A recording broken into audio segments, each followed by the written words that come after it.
the Bible. Is it hard to understand? When it comes to reading the Bible, the first thing that comes to mind is the fact that this is the Word of God. The seals have been broken, and the truth is here. And when we go throughout the scriptures, when we go throughout extra biblical records, we find that the language that God employed, that He used to create the heavens and the earth, was the Hebrew language. Christ said, I came for the lost sheep of the house of Israel. But yet no one, no religious leader, no religious church out there anywhere can now identify the 12 tribes of Israel. Can we? God is quite simple, but it seems as if man makes understanding Him hard. What are those mysteries? The truth of your book and the truth will make you free. The Hebrew and Bible Academy, you're invited.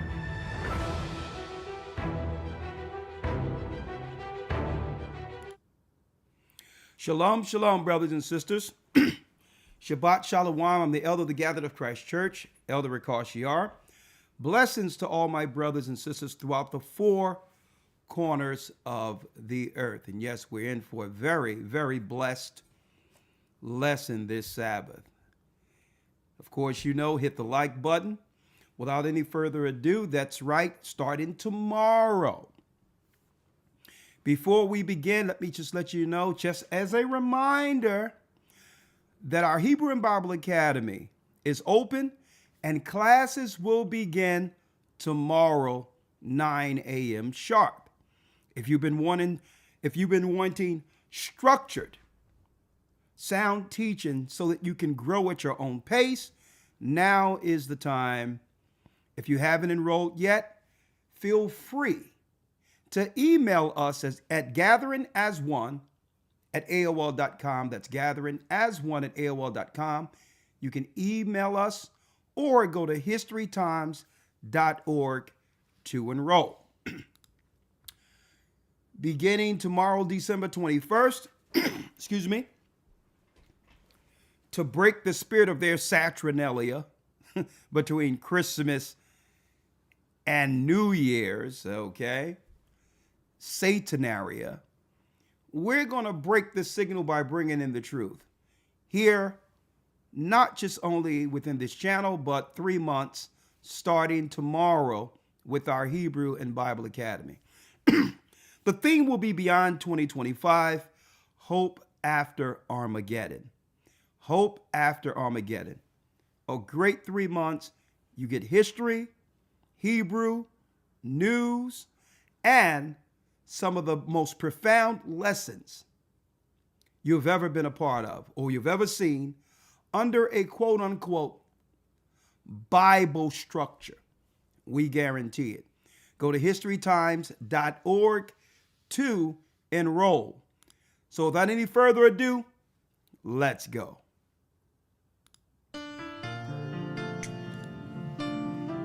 To Zion.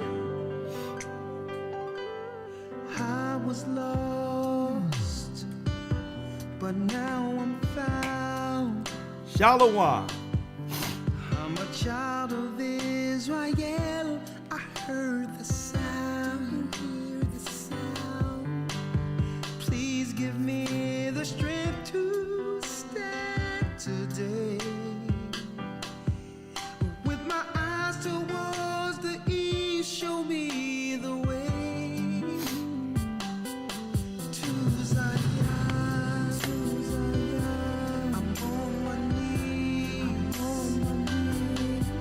laying my life on the line. I'm begging, please don't let me fall. Give me the strength. Blessings, blessings. Place my feet, Lord, guide my path. Show me the way to Zion. I opened up the book and see. That's right, brothers and sisters, going to Zion. Right now, an elder lawyer is still over in Africa, and boy, do we have a lot to talk about today with this particular lesson. Man, the Most High, he put this whole structure in my mind today, and I thought I would deliver it, especially one day before the Hebrew and Bible Academy. And you know what? I had everything set up, ready to go, and I'm like, you know what? Even if elder lawyer is all the way over there, hey, I can go alone today to bring this forth. But fortunately, Elder Ramar said he would assist me today. So I'm going to bring Elder Ramar in, and we're going to begin a serious lesson. Boy, a serious lesson we have for you today in store. Yes, the prophetic 7 hills of Satan exposed will be our lesson today. I wanted to really go into a serious, in-depth biblical lesson, going into tomorrow's Hebrew and Bible Academy. Now, a few things I'm going to switch out for the Academy. Instead of just going into who's Edom, week 4, brothers and sisters, we're going to break down for the first time in the Academy the 12 Caesars of Rome, week 4. Man, and if you see, well, you'll realize how this connects to our lesson today once you're in the Academy, week 4. We're going to break down the 12 Caesars of Rome. That's right, the 12 kings of Edom in this academy. And if you want to understand where it's going, stick around for this lesson today. We will expose the 7 hills of Satan right here on the Sabbath in depth for the first time. Like what I'm going to tell you. And we're going to quantify it in a short amount of time. Breaking down the 7 hills of Satan. Hit the like button. All right. First and foremost, let me bring in Elder Ramar to assist me. 1 second. Please let everyone know that the Gathering of Christ Church is now in session. Shalom, Elder Ramar. How are you? Hey, Shalom, Elder. Can you hear me? We can hear you loud and clear. Do me a favor. Your head is cut off there. Okay. Let me get my stuff together here. How are you today, Elder? Shalom. How you doing, sir? Doing good. How's everything with you?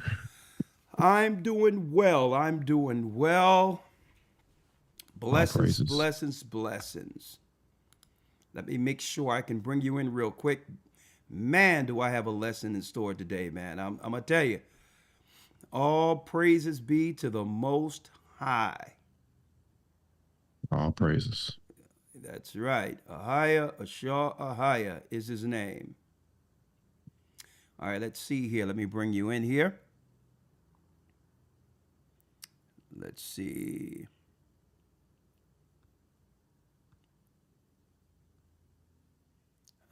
Yes.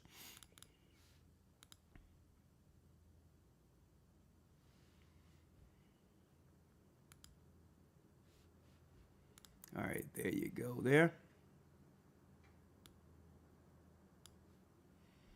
That's there.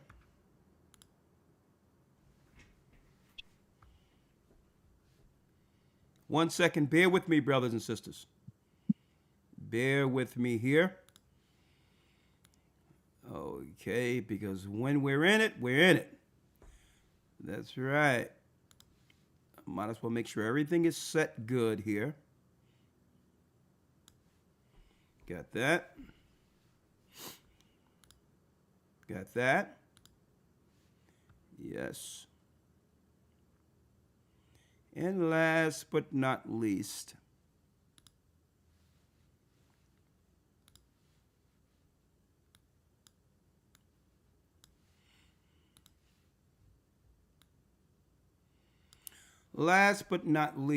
we have that. Elder Ramar. Yes, sir.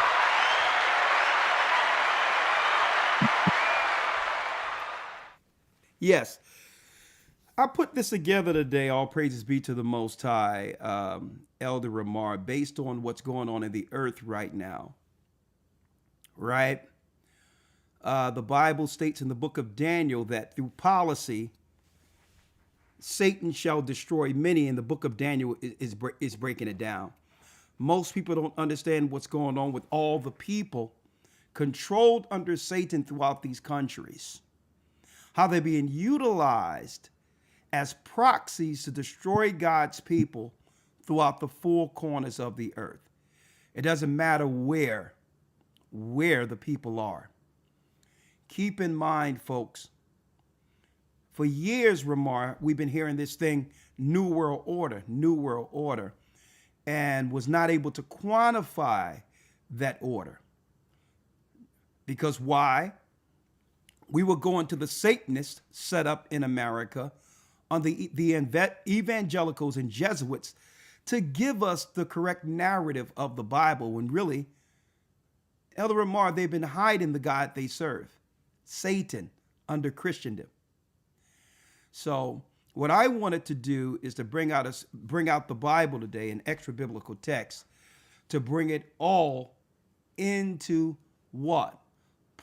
A proper prophetic scope, exposing the 7 hills of Satan today. From the Vatican, people talking about they're waiting for the New World Order. The New World Order began a long time ago under Esau, about 1400 years before Christ. And today, I'm going to prove it. The same time, Elder Ramar, brand new information coming out today.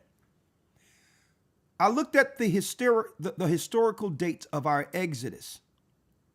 And when Edom began to go into Italy, and I'm like, oh my goodness, this is groundbreaking. Do you know the same time that we were actually going into Israel, or about to go into Israel, right? Esau was setting up his kingdom under, that's right, Esau's grandchildren began to set up their kingdom the same exact time in Italy. Right? Mm-hmm. A race to the end. That's why when you hear the word race, it has nothing to do with ethnicity or genealogy. So I would ask myself, why are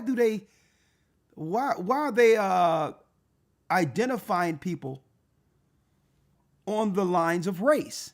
Mm-hmm. Right? The Bible says Esau is Esau, Jacob is Jacob, Ishmael is Ishmael. What is this race thing? It's an actual race. It's a race between the time of what?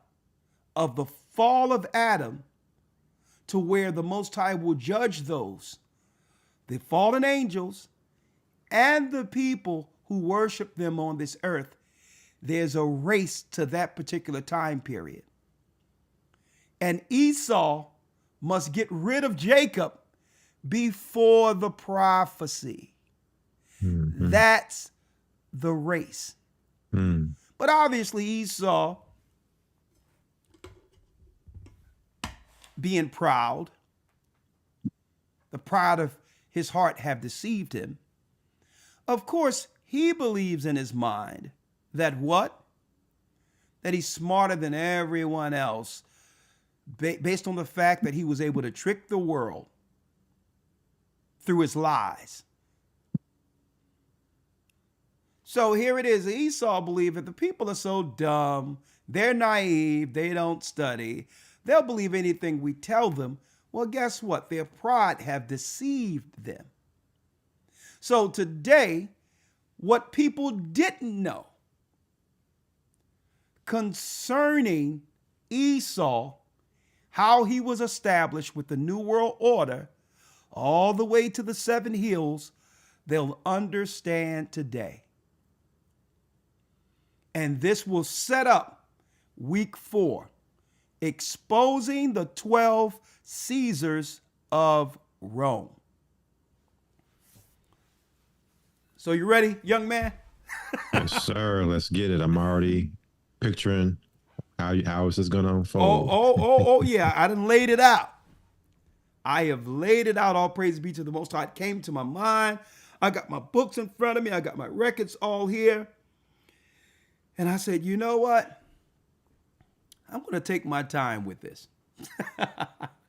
I'm going to take my time rolling this out. And I thank you for assisting me. But I'm going to tell you, I was all ready to go. I would just have one screen up. Man, listen. I was ready to go, young man, but I'm glad you said out of nowhere you can come in. So it's always good to have someone to assist us, because through the Holy Spirit, where 2 or more gathered, he's in the midst. And I'm sure some things are going to pop into your mind through the Holy Spirit that will elevate what the Most High have already given me for this particular class. Absolutely. Right? Now, before we go into anything, right, let me make it clear. Today, we will use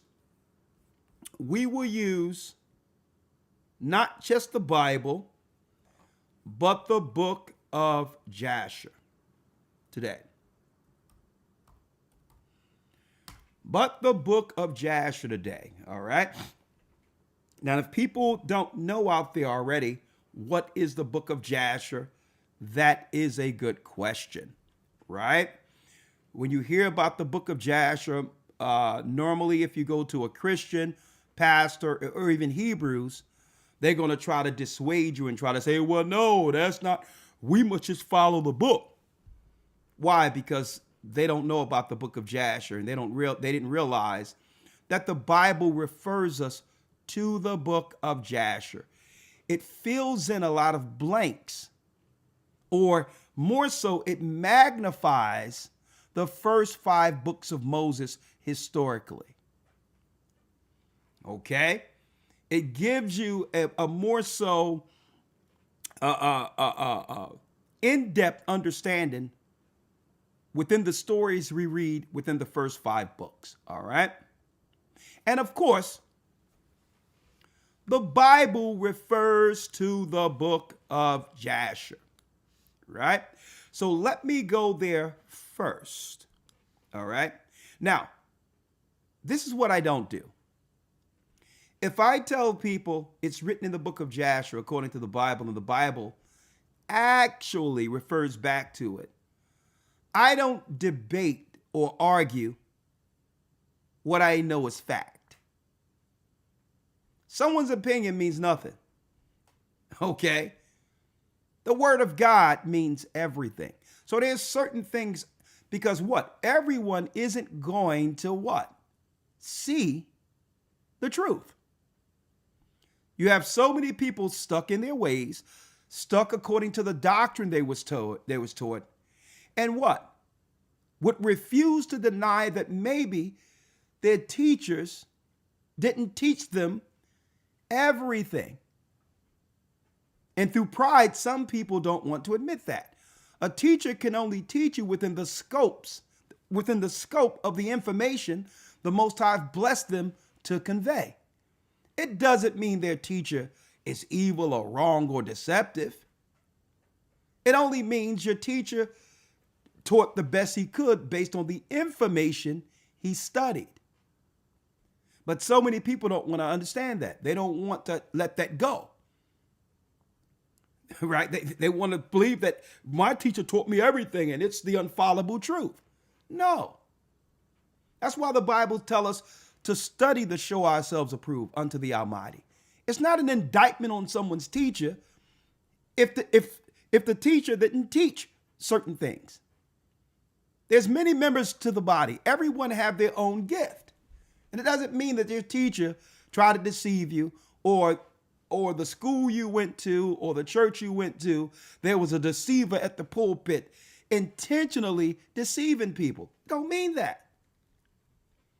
But the Bible tells us in the book of Daniel, it tells us in the book of Daniel that at the very end, knowledge shall increase, that the seals would be broken. So if the seals are going to be broken at the end, it's obvious that the teachers in past generations were only teaching based on the information given to them at that specific time.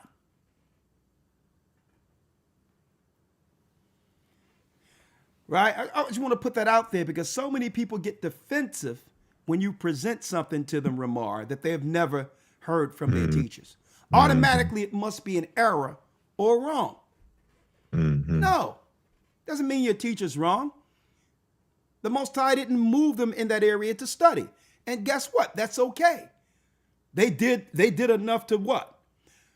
To build your foundation, to stay in the faith in these days of trouble, this time of trouble, so that you could receive further information and insight from the Almighty. Right?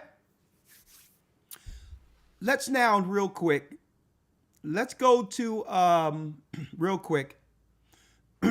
Oh, before I go there, let's do the Hebrew Credo. Yes, sir. I'm so anxious to jump into this lesson here.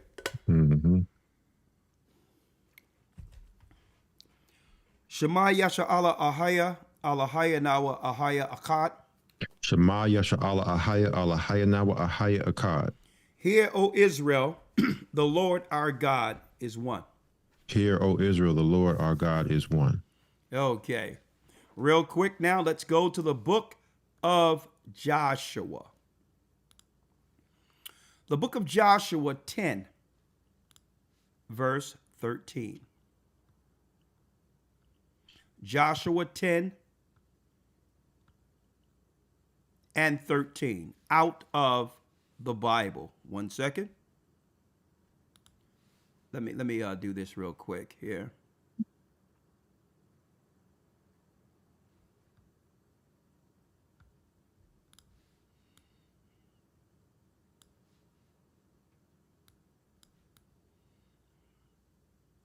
Yes.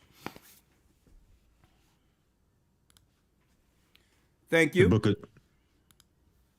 The book of Joshua, chapter 10, verse 13. And the sun stood still, and the moon stayed until the people had avenged themselves upon their enemies. Is not this written in the book of Jasher? Is not this written in the book of Jasher? So here's the reason why when we talk about the book of Jasher, it's without debate. Now, some people may go against the book of Jasher because when you read the book, it conflicts with the doctrine they were taught. Why? Because it filled in information that wasn't fully detailed in the first 5 books. See? So because they didn't learn the book of Jasher, they learned in error because this particular book was dissuaded from the population. Right? The pastors weren't taught this in theologian seminary school. Jasher isn't a man. Jasher is an actual book of the upright ones. That's what Jasher means, the upright ones. All of the righteous fathers left a record pre-flood all the way up into the time it was given to who? Joshua from Moses. Another record that was held within the Ark of the Covenant. So the Bible speaks of what? The book of Jasher. Now let's go to 2 Samuel 1, verse 18. 2 Samuel, let's get it. 2 Samuel 1, the first chapter and the 18th verse. Let's read it. The book of 2 Samuel, chapter 1, verse 18. Also, he bade them teach the children of Judah the use of the bow. Behold, it is written in the book of Jasher. Also, he bade them teach the children of Judah the use of the bow and arrow, like the Gadites utilized it. But guess what? The Gadites weren't as sharp as the Judites when it came to marksmanship. Okay? Our father Jacob taught Judah the bow. We taught the bow to all the other tribes when it comes to a marksman. And it's just the way it was according to history. A matter of fact, it was our father Jacob who killed Esau with the bow and arrow. So now the Edomite children would seek vengeance. That's right, against the children of Jacob based on what happened to their father. Okay? Jacob didn't mean to kill Esau. He was just trying to strike him to a point where Esau and his family would back up off of him. They were selling our people, and Esau's children and grandchildren, they were relentless. They wouldn't stop battling against us. So Jacob took up a bow, boom, and took Esau out. Well, the Edomite families have been in war against the children of Jacob ever since. But the problem is, Esau magically disappeared in our modern time of theology. Everyone is claiming to be Israelites or Jews, but no one is claiming Edom.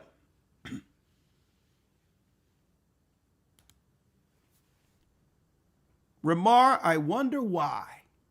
Mm-hmm. How can you know who is Jacob when you see white people, Jewish people claiming to be Jews, claiming we've restored the land of Israel in the Middle East?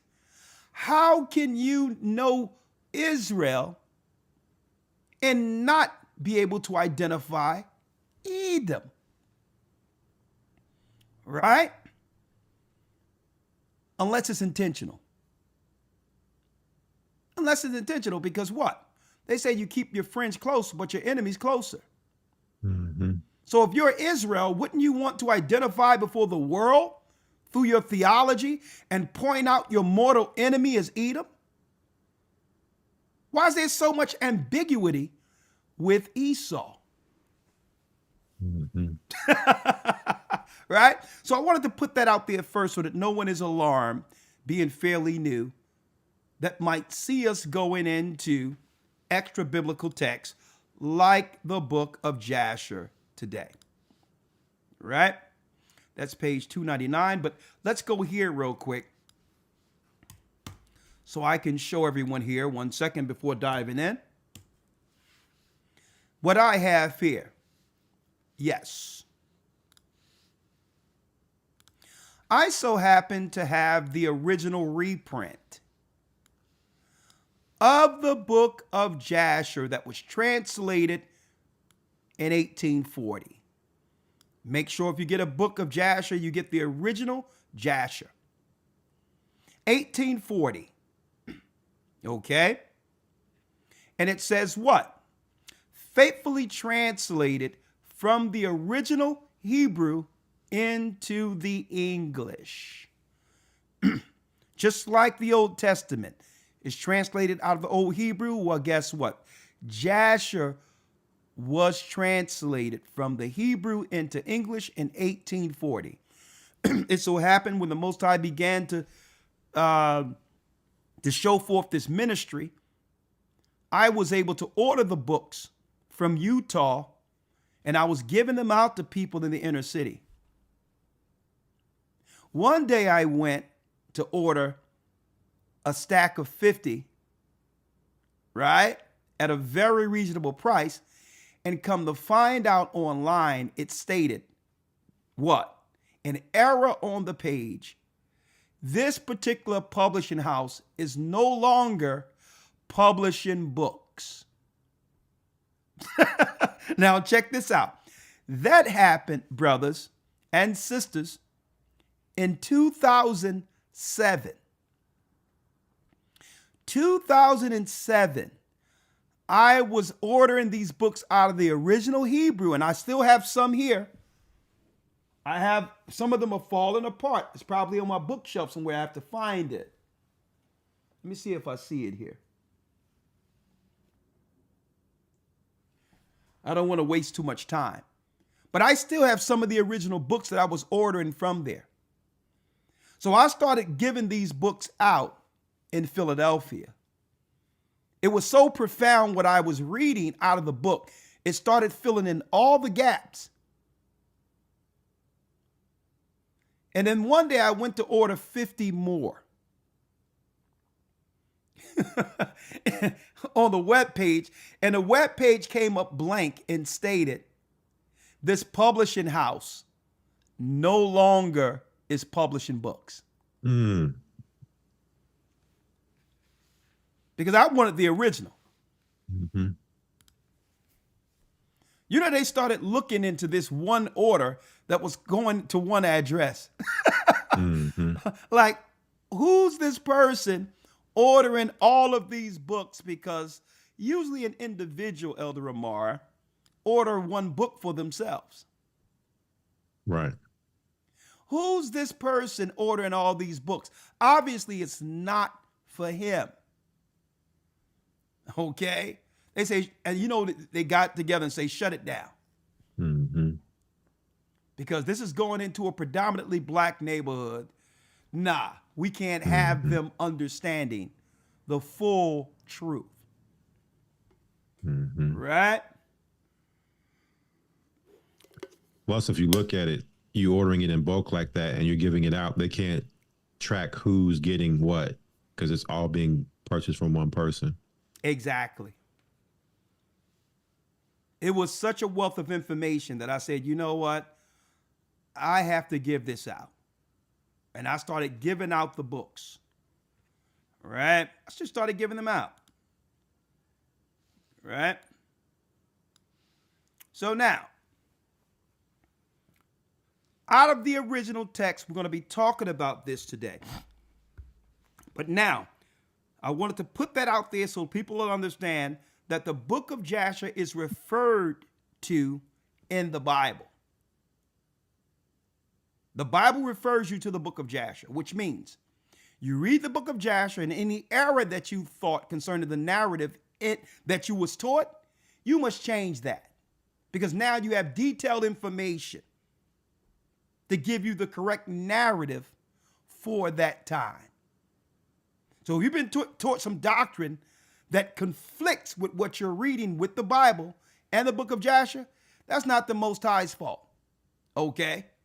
It's up to you to swallow your pride and say, okay, if what Jasher is saying is true, what that mean for what I thought in the contrary before I read the book. Okay? Now, here we go, young man. Here we go. Exposing the 7 hills of Satan. Let's go right here first to Revelation, the 17th chapter. We're going to start here and work our way backward. Right? Let's start at Revelation 17 and 1, because If you don't know about this mystery that was shown to John on the Isle of Patmos, it will all come into full view within this lesson on the Sabbath. Let's start at Revelation 17:1. The book of Revelation, chapter 17, verse 1. And there came one of the seven angels which had the seven vials, and talked with me, saying unto me, Come hither. I will show unto thee the judgment of the great whore that sitteth upon many waters. So the angel came to John and says, he was in a vision and said, I'm going to show you the great whore that sitteth on many waters. It's a mystery. Read. Verse 2, with whom the kings of the earth have committed fornication, and the inhabitants of the earth have been made drunk with the wine of her fornication. So he carried me away in the spirit into the wilderness, and I saw a woman sit upon a scarlet-colored beast, full of names of blasphemy, having 7 heads and 10 horns. He's seen a scarlet or a red-colored beast, full of names of blasphemy. These are they who sought to erase God's name out of the earth and promote Jehovah or the Tetragrammaton. What people don't realize is that the Tetragrammaton is the god of the Canaanites. So it says, full of names of blasphemy, sin, evil, wickedness. They would place the name of the Canaanite god above the God of the Hebrews, Ahiah. Full of names of blasphemy. Come on. Verse 4, and the woman was arrayed in purple and scarlet color, and decked with gold and precious stones and pearls. Purple and scarlet. Like what you would see, what? The clothing that you would normally see worn by the priest of the Vatican. By the priest of the Vatican. Let me show y'all real quick. Scarlet, purple, right? Look at this.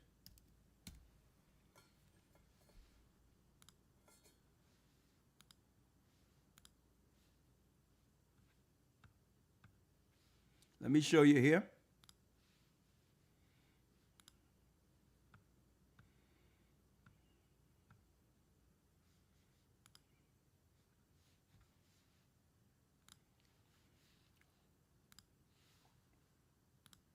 Scarlet and purple. Let me show you the whore that sitteth on many waters. Now, this particular religious and political initiative has an end game. It has an end game against an particular people prophetically. Hence the reason why, that's right, Christ showed John the very end, the mystery. The people who would bring forth Satan's plan on earth of world domination. And the woman was arrayed in purple and scarlet and decked with what? And decked with gold and precious stones and pearls, having a golden cup in her hand. Having a what? Having a golden cup in her hand. Having a golden cup in her hand. Having a golden cup. Interesting. Very, very interesting. Hit that like button, folks.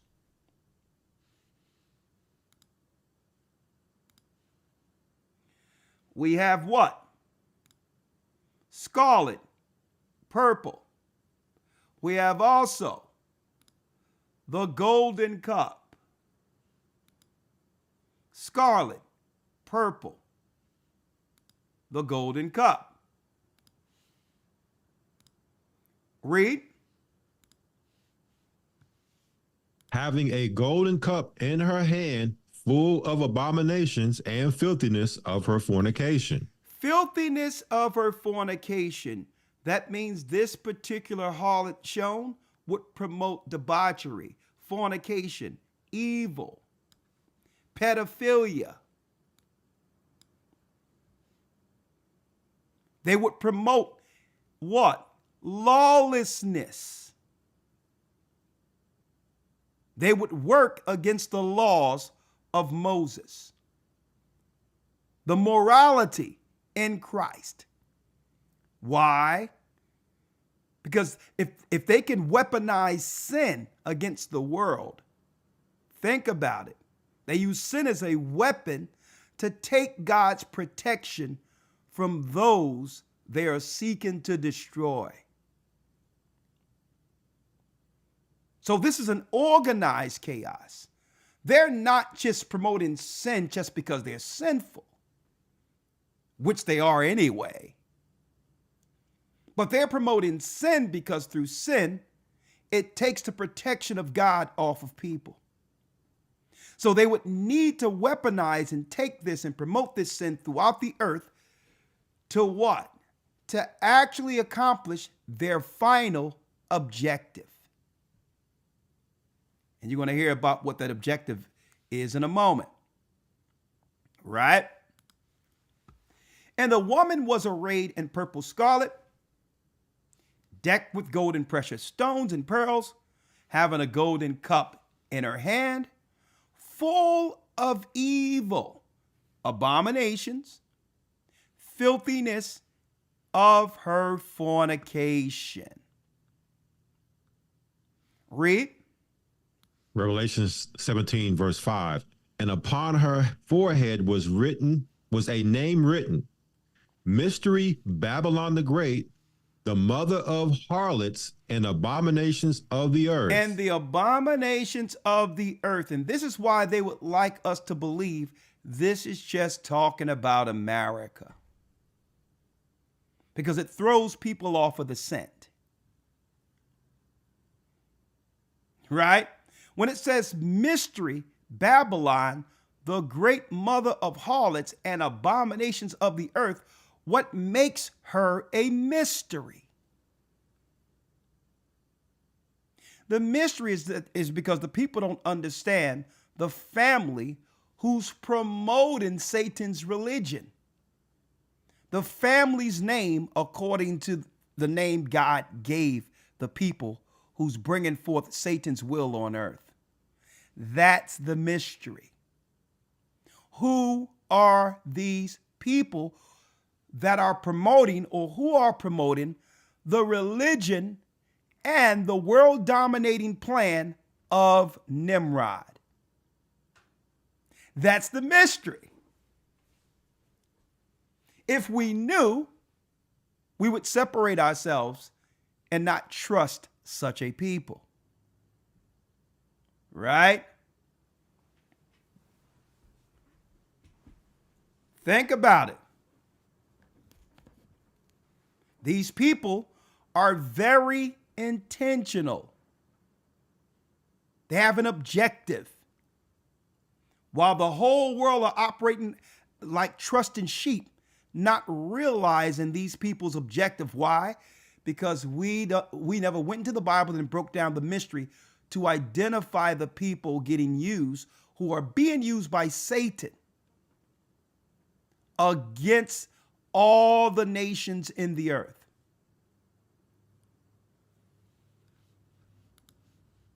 Babylon, the great, the mother of harlots and abominations of the earth. 6, read it. Verse 6, and I saw the woman drunken with the blood of the saints. She's drunken with what?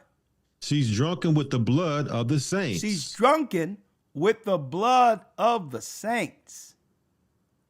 So these would be the same people who had the plan to kill the children of Israel, to destroy Jerusalem in 70 AD, the desolation, who would seek to kill the prophets, kill the disciples, to take down the only ideology in the earth, which is what Christ gave the disciples, that could expose Satan's plan and his people.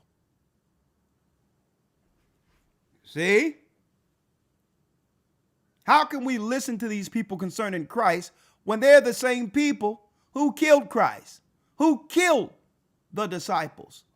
And the Christian church try to put all of that on the Jews or the Israelites. That's a lie. Christ's death was a capital punishment of Rome. Crucifixion was a Roman punishment. Stoning was the capital punishment amongst our people.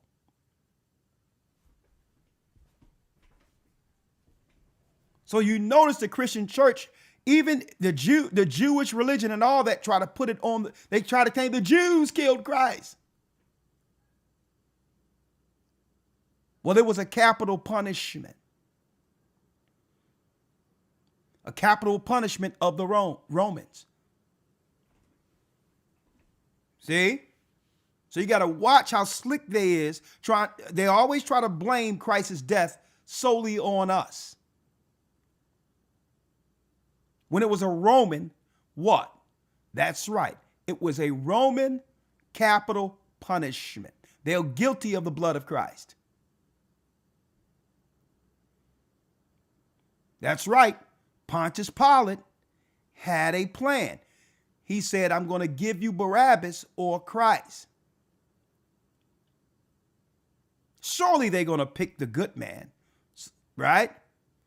But Pilate could have easily said, you know what, this man is innocent. He knew Christ was innocent. He could have just let Christ go and say, listen, if you're going to stone him, the blood is going to be on you.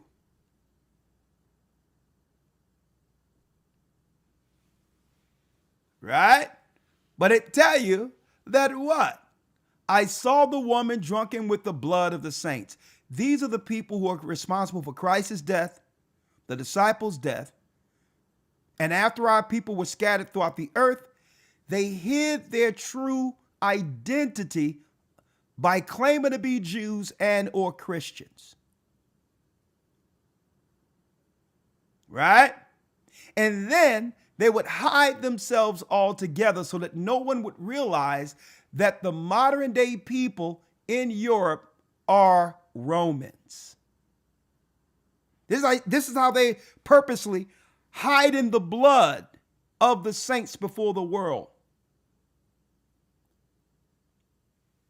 Right? And by doing so, they're not accused or guilty before the world politically for all the blood they have shed and continue to shed.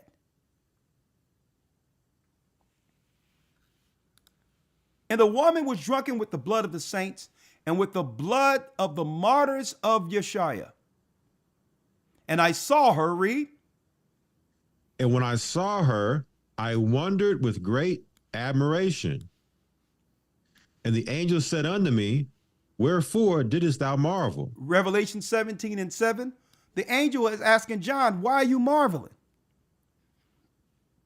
You got a people who's identified in the Bible, who can only be identified through the Bible, running around causing all types of turmoil, evil, wickedness, intentional evil in the earth, bloodshed, warfare. But nobody in the earth can recognize who is doing this and why they're doing this.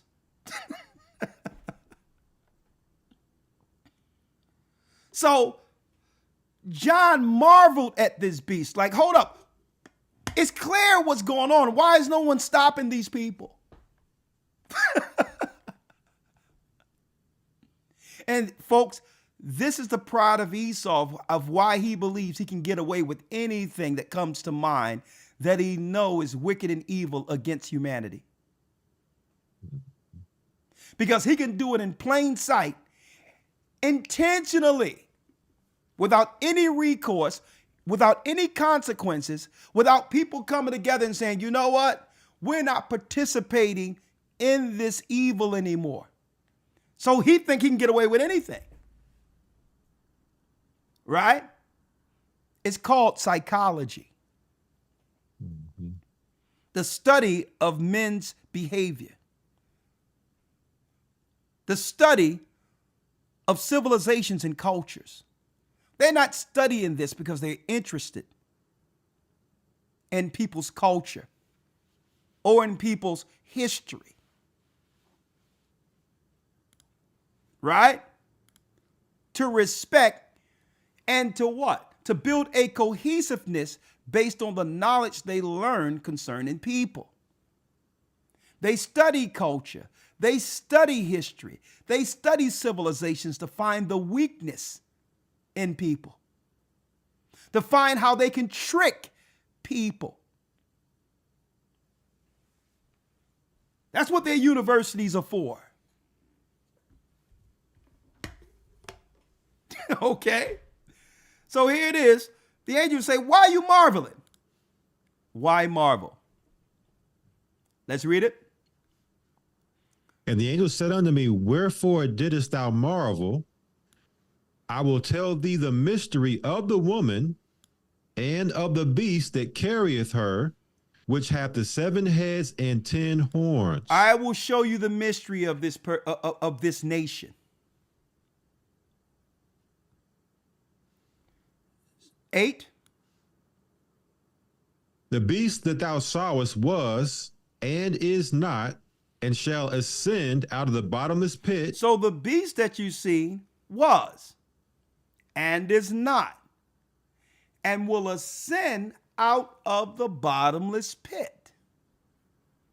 Okay?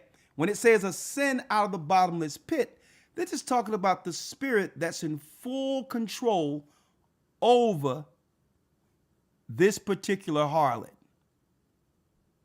Satan will ascend out of the bottomless pit after a 1,000-year reign of Christ. Listen, read. And go into perdition. And go into perdition, read. And they that dwell on the earth shall wonder, whose names were not written in the book of life from the foundation of the world. So we're going to look at what nation that wasn't written in the book of life from the foundation of the world. Read. When they behold the beast that was. That was. Now, and it says the spirit of the beast that was. Where did Satan have his first king that would rally all nations together under him? Huh? Babylon, Nimrod.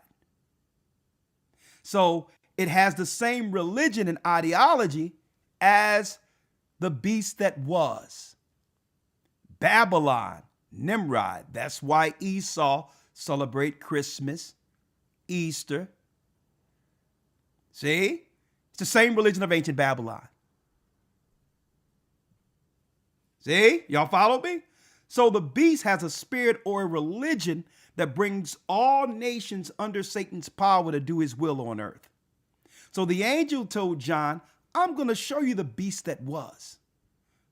So if it was, there was a civilization Satan had that gathered all people under his power. Nimrod. The beast that was, read.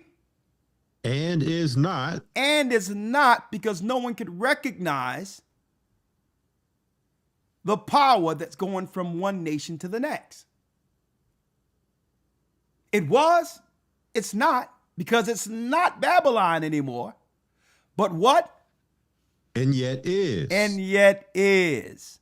So who was holding the Babylonian religion during the time of Christ and or the disciples when the vision was given? Rome. Rome. See that? And yet is. Read. Revelation 17:9. And here is the mind which hath wisdom. Here is the mind of those that have wisdom, that can break down the prophecy, the vision that was shown, and fully understand it.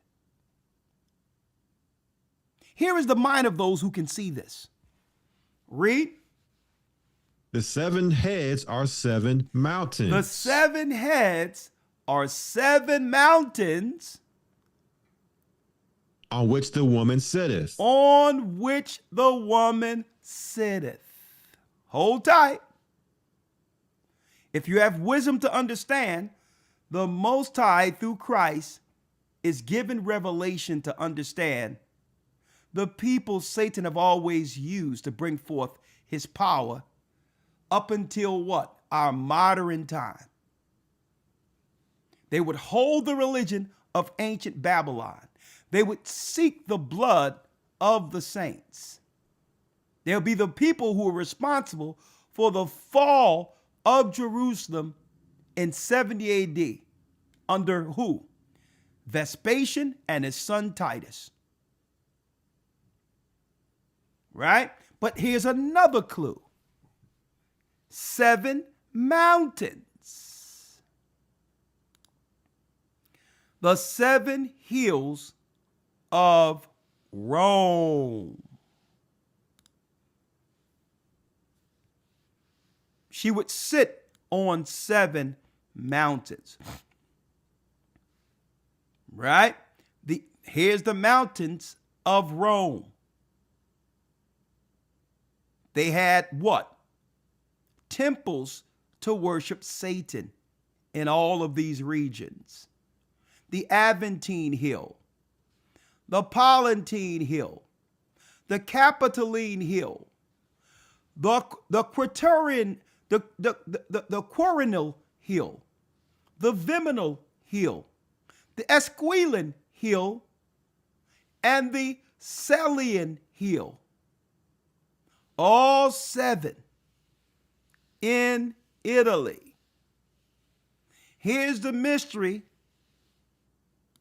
The mystery is the 7 heads are 7 mountains on which the woman sitteth. 7 temples to Satan.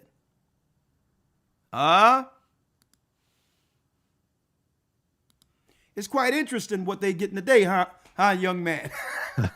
Okay. Hold up, we're going to take our time with it. So if we're going to deal, right? So, reminds me of one of them old lessons. Say that again? Reminds me of one of them old lessons when you first brought this out way back when.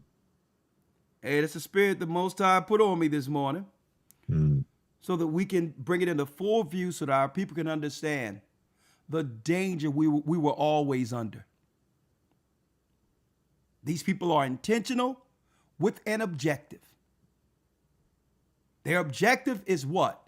The blood of the saints. Right? Now, so in order to break down their objective, why Esau is out of his mind, crazy, to a point of seeking to totally eradicate the earth or rid Jacob of the earth. We have to go back. We have to go back to the Old Testament. And when we go into the Old Testament, it's going to bring out all of this into what? Its proper prophetic perspective. Huh? Hold tight. We'll be right back. We're going in. We are exposing the 7 hills of Satan for the first time here together on this Sabbath with the gathering of Christ Church. One moment. The Bible. Is it hard to understand? when it comes to reading the Bible. The first thing that comes to mind is the fact that this is the Word of God. The seals have been broken, and the truth is here. And when we go throughout the scriptures, when we go throughout extra biblical records, we find that the language that God employed, that He used to create the heavens and the earth, was the Hebrew language. Christ said, I came for the lost sheep of the house of Israel. But yet no one, no religious leader, no religious church out there anywhere can now identify the 12 tribes of Israel. Can we? God is quite simple, but it seems as if man makes understanding Him hard. What are those mysteries? The truth of your book and the truth will make you free. The Hebrew and Bible Academy, you're invited.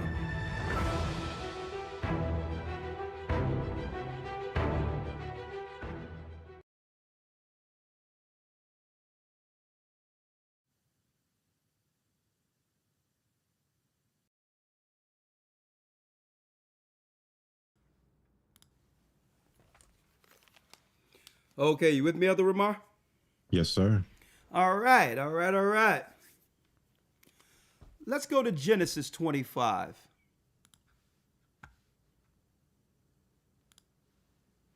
Let's go to Genesis 25.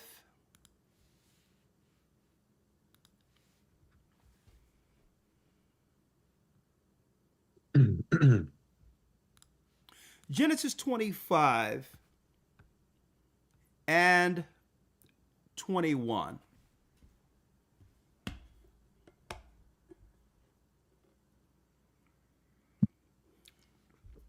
Ready when you are. The book of Genesis, chapter 25, verse 21. And Isaac entreated the Most High for his wife, because she was barren. And the Most High was entreated of him, and Rebekah, his wife, conceived. And the children struggled together within her. And she said, if it be so, why am I thus? And she went to inquire of the Most High. So Rebekah felt pain. You've blessed me to have a child when I couldn't. Why am I suffering these serious pains while pregnant? So she went to talk to the Most High. 23. And the Most High said unto her, 2 nations are in thy womb. 2 separate nationalities would eventually come from her womb, from Isaac. 2 separate genealogies. Eventually, now when the children come out initially, they're of the same bloodline. But eventually, prophetically, one nation would go off and have an entirely different separate bloodline from Isaac and or Abraham. So one of these children would have what? A genome change. And 2 manner of people shall be separated from thy bowels. Read. And the one people shall be stronger than the other people. And the elder shall serve the younger. And the elder shall serve the younger. So the first child that comes out is the eventual servant of the baby child. Read. Verse 24. And when her days to be delivered were fulfilled, behold, there were twins in her womb. Read.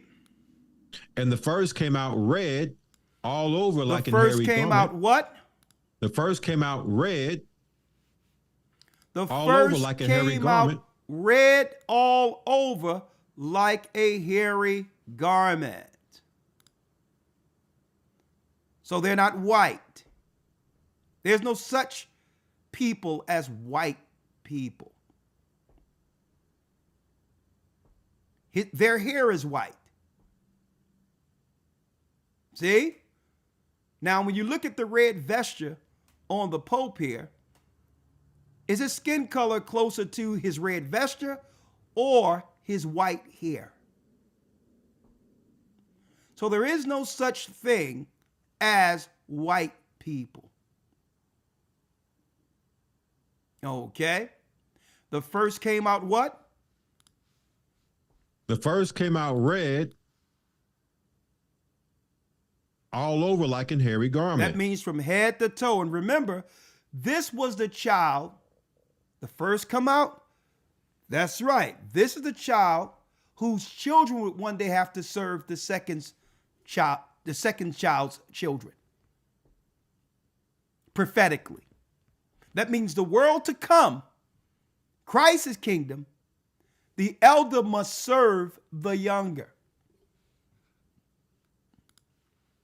And they called his name what? And they called his name Esau. There you go. So we know prophetically they are not to have dominion forever. That's right, folks. This is speaking of Esau. And it says the boys grew. Read 25. As a matter of fact, read 26. And after that came out his brother out, and his hand took hold on Esau's heel. Now you notice it didn't identify how Jacob looked. Why? There was no need to identify it. He looked just like his mother and father. He was brown. So there was no need to identify his outward appearance. And his name was what? And his name was called Jacob. Right? And Keep on. And Isaac was 80 years old when she bare them. A score is 20, 60 years of age. Read. Verse 27. And the boys grew, and Esau was a cunning hunter, a man of the field. And Jacob was a plain man dwelling in tents. So he was a hunter. He'd be out in the field doing all these things. Read. And Isaac loved Esau because he did eat of his venison. But Rebekah loved Jacob. Now, Rebekah loved Jacob because she knew that Jacob was the chosen seed, the promised child. She never told Abram. A matter of fact, she was advised not to. Okay? But Rebekah loved Jacob. So here it is. What happens? Read the 29th verse. Genesis 25, verse 29. And Jacob sowed pottage, and Esau came from the field, and he was faint. He was faint because he just came back from a war that led to him decapitating Nimrod. So eventually he would take on the kingdom or power of Nimrod later. So now Nimrod's men are on the chase after him. Esau don't know if he's going to survive. He's weak after the war. And he's coming to his brother for nourishment. He don't know if he's going to survive what's about to happen. 30. And Esau said to Jacob, feed me, I pray thee, with that same red pottage, for I am faint. He's faint. You know why he's faint? He just came from a war. And these are details that are not explained in full, strictly within the first 5 books. But when you go into the book of Jasher, it's the same story, but it shows why Esau is so tired and need food. A war with Nimrod's men. He's the one that eventually Satan would use to take over from where Nimrod left off. Eventually. And this is why the Europeans push ancient Babylonian holidays. It's the same beast who what? Who fuels the current people of the empire. It's the same beast who empowered the Babylonian Nimrod. That's why Esau follow the same holy days of ancient Babylon.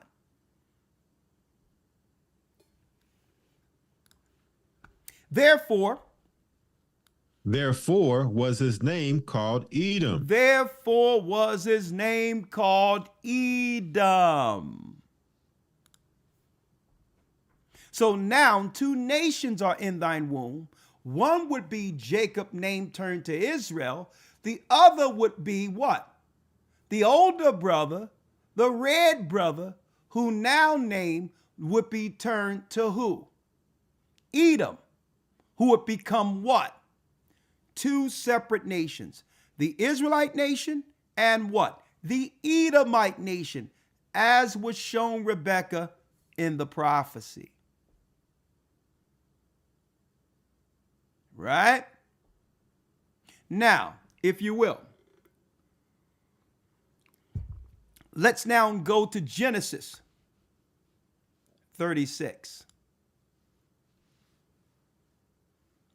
Genesis 36, verse 1. Right? A matter of fact, let's get straight to it for time's sake. Now, eventually, Esau would go out to hunt at the end of his father's life to receive the blessing from his father. Now, he would go and try to get the blessing, knowing that he sold his birthright. So the Most High had a trick for his mind. You go out there and try to find that. The Most High is going to give the blessing to Jacob like it was promised to Rebekah. Esau comes back all upset and crying after he realized his father told him, listen, I already gave it to Jacob. Now Esau is seeking vengeance against his brother after you've already sold his birthright. So he's a man, what? Who's not a man of his word. He'll break treaties. He'll break agreements. You made an agreement with Jacob, Esau. No one told you to ask for that rare food. You should have had the faith of your father Abraham and stuck it out. But no, you thought you had what? You thought you had what? You thought you had one in the pocket, knowing that at the end of your father's life, he's going to give you the blessing anyway. So Esau, he didn't even want to keep his agreement with his brother Jacob.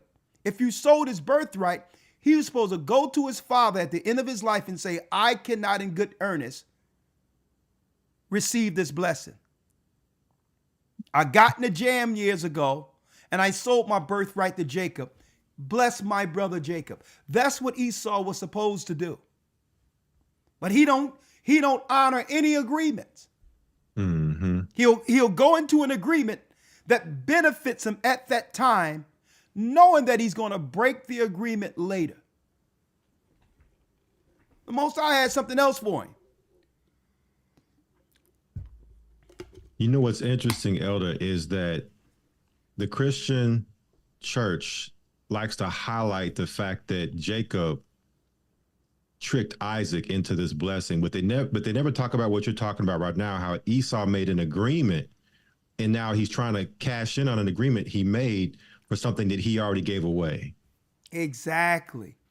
They never highlight that portion of it. They defend Esau over Jacob in the Christian church. Why? Because they know the people over modern day Christendom are Edomites.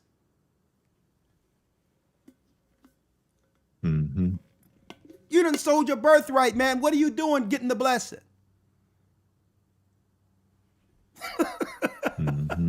Right? Same as all the treaties that he did here with the Gadites in America, the North American Indians. Broke every treaty. And this is why our people never made a treaty. The Judites, we never made a treaty with them. Okay?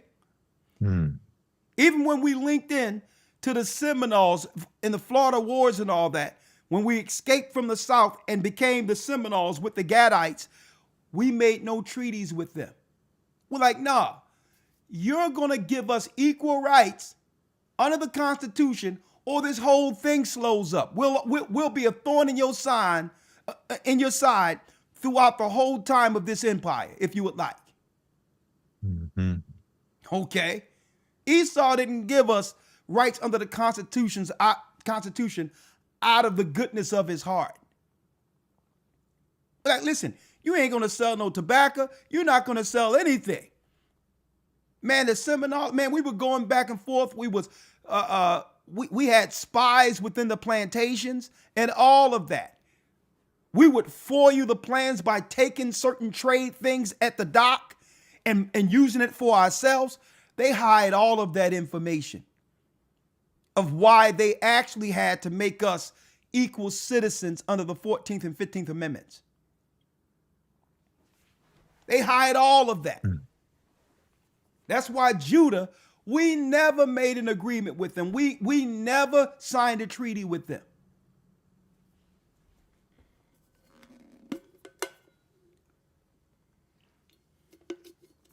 You know, it's crazy. I was looking this morning. I don't know if you've seen this yet, Elder, Yeah. but Trump was talking, and he was talking about how they surrounded Venezuela.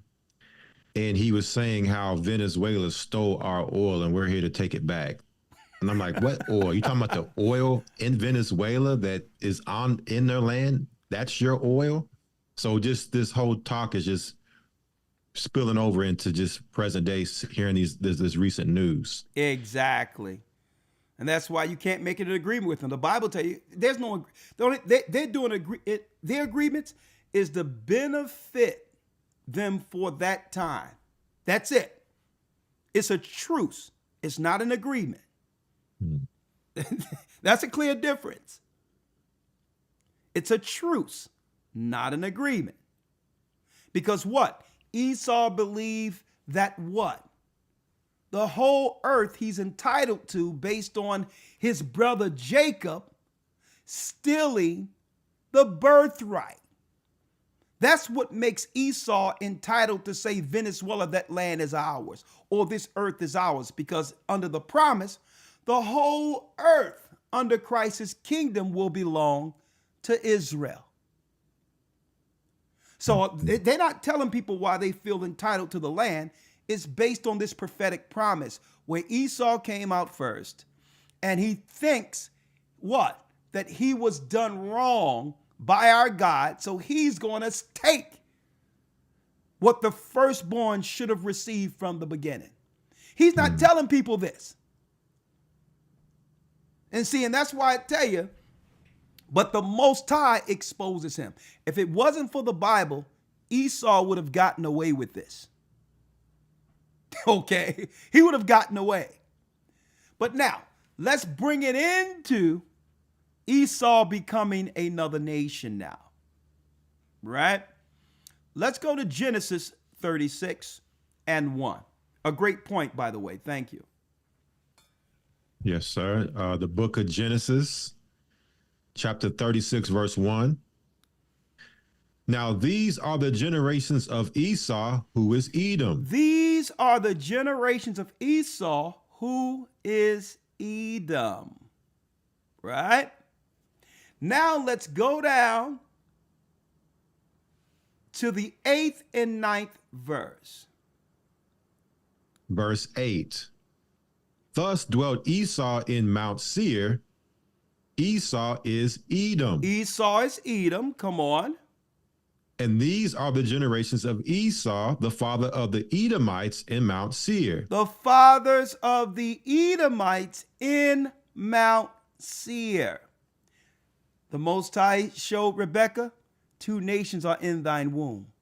Now we understand the 2 nations who are jockeying for what?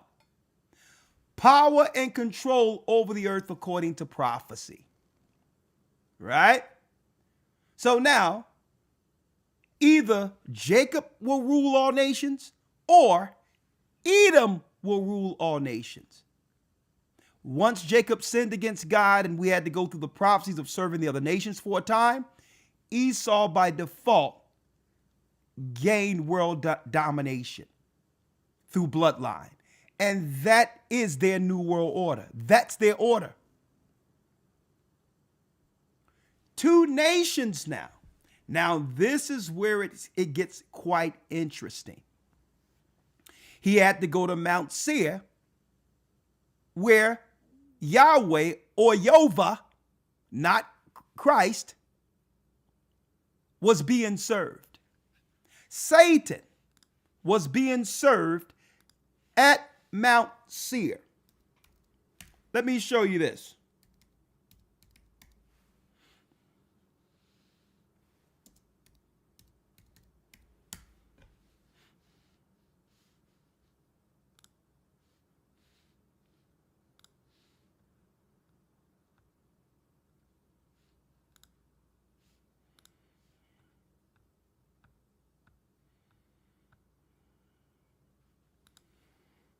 Let me show y'all this. 1 second.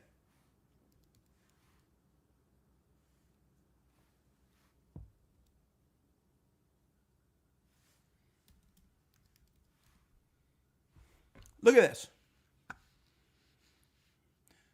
What is the Egyptian name for Esau?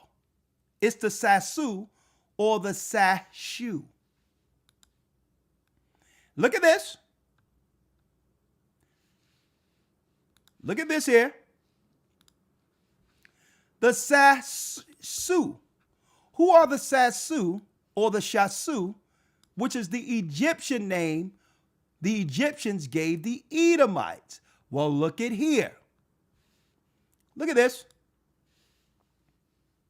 Regarding Yahweh, observe an hieroglyphic rendering corresponds very precisely to the Hebrew tetragrammaton that was on the Mesha stele. Look what it says. By the 14th century BC. Remember that time? Before the call of Yahweh had reached Israel, groups of Edomites and Midianites worship Yahweh as their God. Where did they find this God? They found this God to worship, the Tetragrammaton, at Mount Seir. So this was not the God who was talking to Moses. Yahweh, the God of the Shashu, is Satan. He received the new religion for his order at Mount Seir. The plan we see to dominate the earth today, this is where Esau received his guidance. Hence the reason they promote Jehovah, Yahweh, and are very silent concerning the name that was given to Moses, Ahiah. Right? There they go. The Shashu spies in Egypt, going right back to who? Zepho, the grandson of Esau. He sent in spies to try to destroy our people who were already in Egypt, who was ruling Egypt.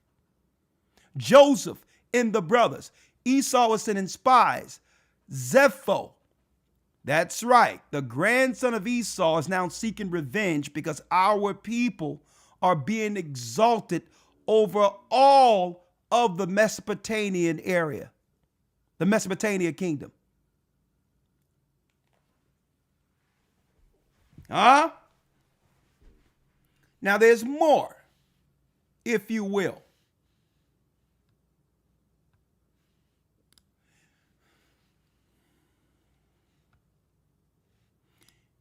Elder, let's go back to Genesis 36 again. And there's something in particular that happened in the next verse, in the second verse of Genesis 36. Let's read it. Genesis 36, verse 2.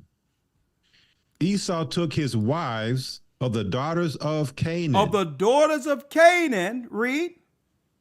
Adah, the daughter of Elon the Hittite. and Ahilabaamah, the daughter of Anah, the daughter of Zibeon the Hivite, Read. and Bashemoth, Ishmael's daughter, sister of Nabajoth, Ishmael's daughter, sister of Nabajoth, which was Ishmael's firstborn. He's the father. Nabajoth is the priesthood of all of Islam, of the Arabic world. A matter of fact, the so-called Prophet Muhammad is from the sons of Nabajoth. See? So this is what justified them being priests in the Middle East, because before Esau lost the blessing and birthright, Ishmael felt he was slighted by our father Isaac. And now they're joined together at the hip in marriage at the what? At the base of Mount Seir, intermarrying with one another with a conspiracy to come against the children of Israel in the future. This is why we don't co-sign Islam by Arabs, and we don't co-sign modern day Christendom by Edomites. Their conspiracy was concocted here in those areas between Israel and Jordan, which they call Idumea, and they made a blood pact through family to come against us, using the knowledge that they learned and received from the God they served at Mount Seir. Now, as you can see, Esau took his wives, the daughters of Canaan, so he brought in a new bloodline in the earth when it says, two manner of people shall be separated from thy vows,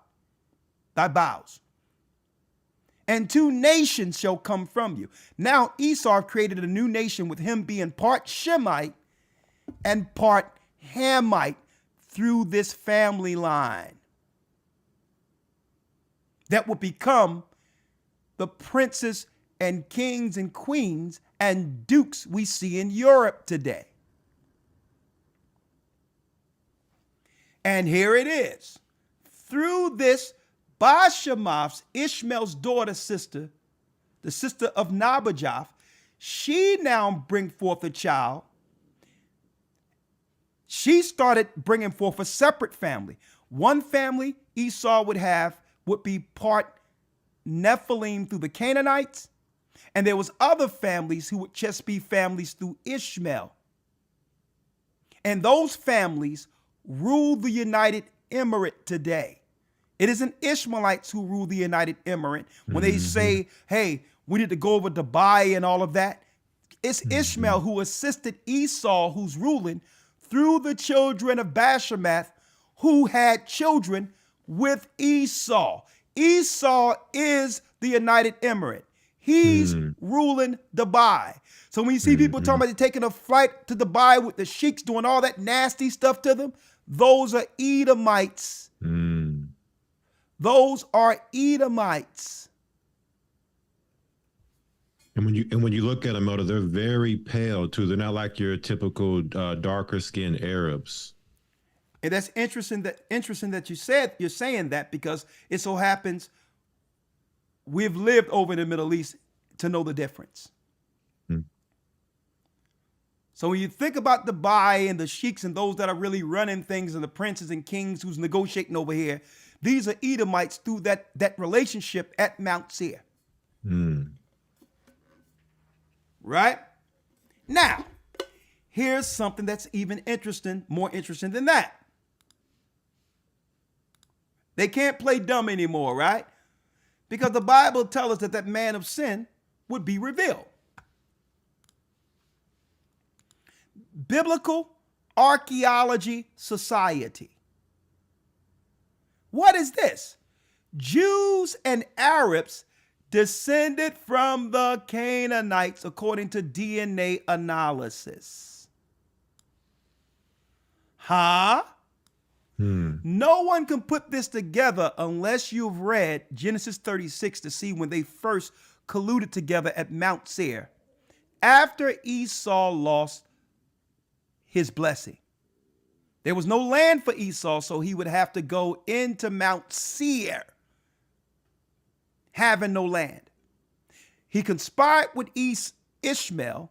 That's why every place we go, Esau negotiate with bringing Arabs over to be all up next to us. Mm-hmm. That's a tactic. That's a war plan that they've done throughout time immemorial when you read historically. This relationship at Idumea. So it's not that they descend from the Canaanites. They mix their blood with the daughters of the Canaanites. And everyone know this, if you've read the Bible. But of course, that's right, your historians as well as your theologians seek to hide this information. They know that there are a different nation through mixing their blood with the Canaanites.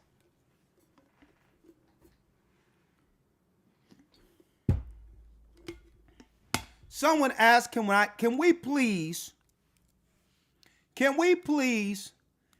have the link to that article? Yes, I'll give it to you.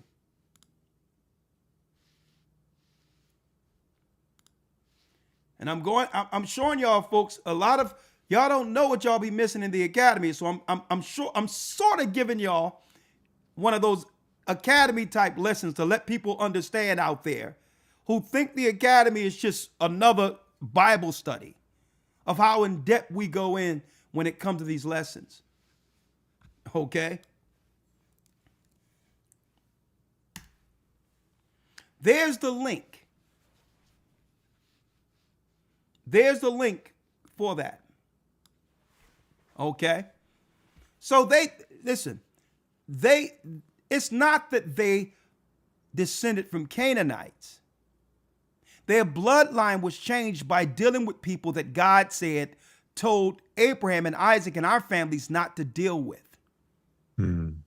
So they have like part Nephilim, a small percentage of Nephilim in their blood. Now, through their science, with them trying to always stick things into our children, they're trying to turn us into them.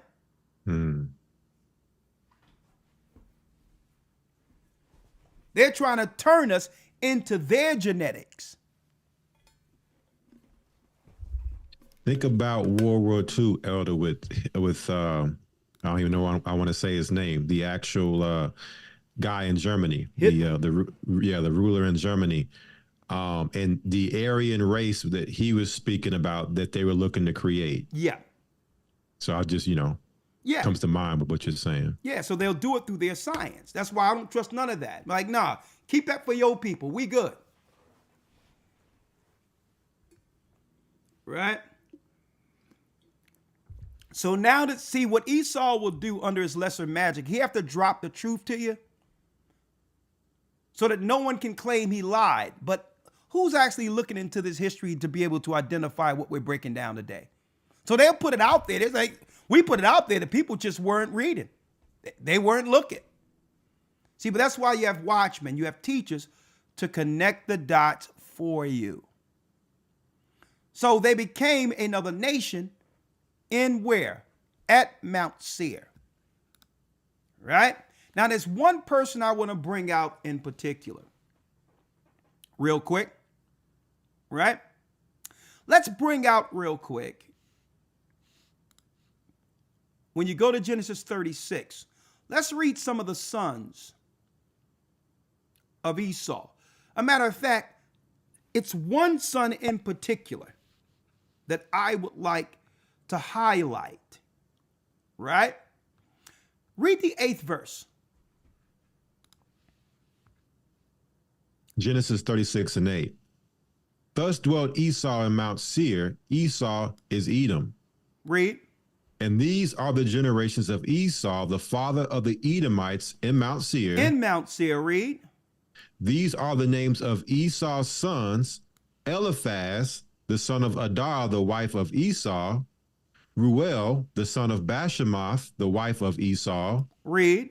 Verse 11. And the sons of Eliphaz were Teman, Omar, Zepho, and Gatam, and Kenaz. Zepho and Gatam and Kenaz. Now, earlier I broke out that what? That there's certain information that's written in the book of Jasher, which was prophesied or given us through the Bible. Joshua 10 and 13, and the sun stood still until the people had avenged themselves upon their enemies. Is not this written in the book of Jasher according to Joshua 10 and 13? Right? So if this written in scriptures, it will give us some insight if we were to go into the book of Jasher. So let's now look at Zepho according to the book of Jasher. Let's go to the book of Jasher again. Right? The book of Jasher. And let's focus on who? Let's focus on Zepho. Zepho. We're going to the book of Jasher in front of you, and we're going to the 61st chapter. 61st chapter. Now, this is the original translation. At the end of the academy, we usually give this particular PDF out. Okay? You can get a lot of Jashers, but this is the original translation, the book that actually, believe it or not, you can't find this particular PDF even online, believe it or not. I had this since 2007. You can't find this one online. It's the original translation. You can still buy the book through Amazon, but this PDF you can't find is actually online. I've tried it. But we give this one out at the end of every academy. When you go to the book of Jasher, remember Zepho is the grandson of Esau, who's part Canaanite, where they learned Satan's religion at Mount Seir. The religion that's none other than the Catholic Church today. All right? 1 second.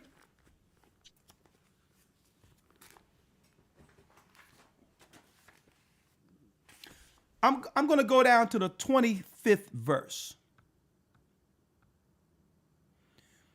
So Zepho began to war against our people at a time when the Most High would begin to raise kings and princes in Egypt that would lead to Moses leading us out of Egypt around 1400 BC. Well, Elder Ramar, at the same time the Most High was preparing Israel to eventually get the land of Canaan, Satan had Esau through Zepho working in Europe to build a kingdom for him. Look at this. I'm going to read it. The book of Jasher, 61 verse 24. Matter of fact, let's start here so we'll understand it's the same guy. And at the revolution of the year, the troops of Africa continued coming to the land of Kittim. This is Cyprus, to plunder as usual. And Zepho,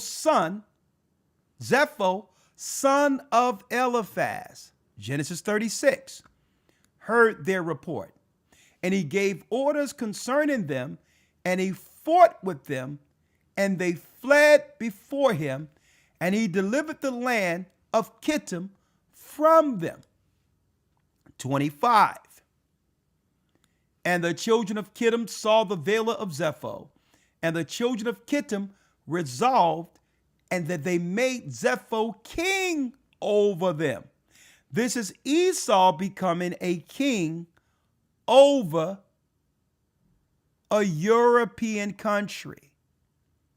This is when Esau now is moving in number into Europe and now are becoming Europeans around the 1400 BC mark. And he became king over them.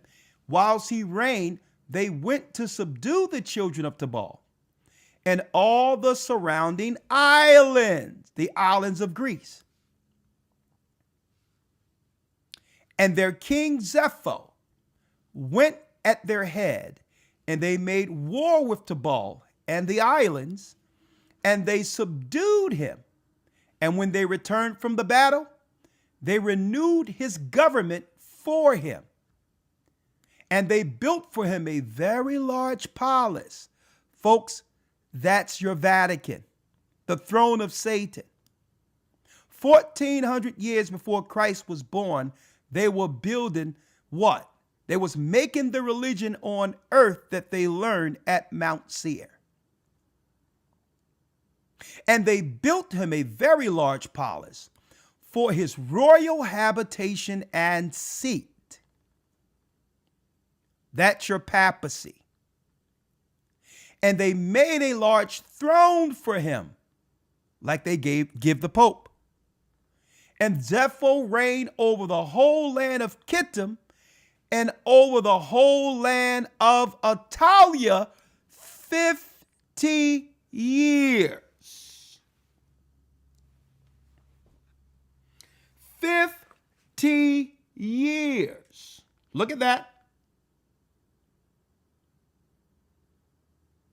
Look at it.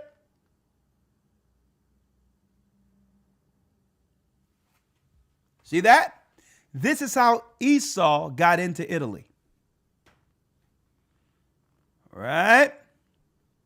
Rome. See? Now later down on the line, Zepho had what? A grandson. His grandson so happened, his name was Latinus. His name was Latinus. That's where the language Latin comes from. Latinus the second. So let's see what other areas Esau is taking down one by one to rival the kingdom of Israel, while our people are going in eventually into Jordan, over Jordan, into the land of Israel to get our kingdom that's promised. The same time the Most High has given our promised land to our forefathers, Satan has given Esau a kingdom on earth. That was the agreement Esau made with Satan at the Mount Seir, the Canaanites.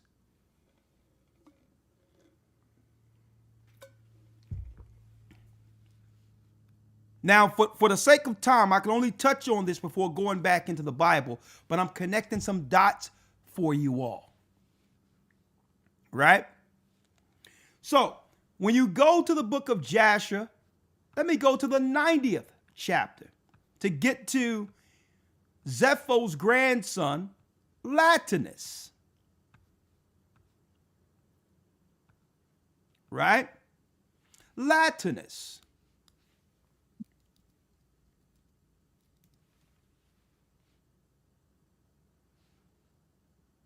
Right? Let's get it.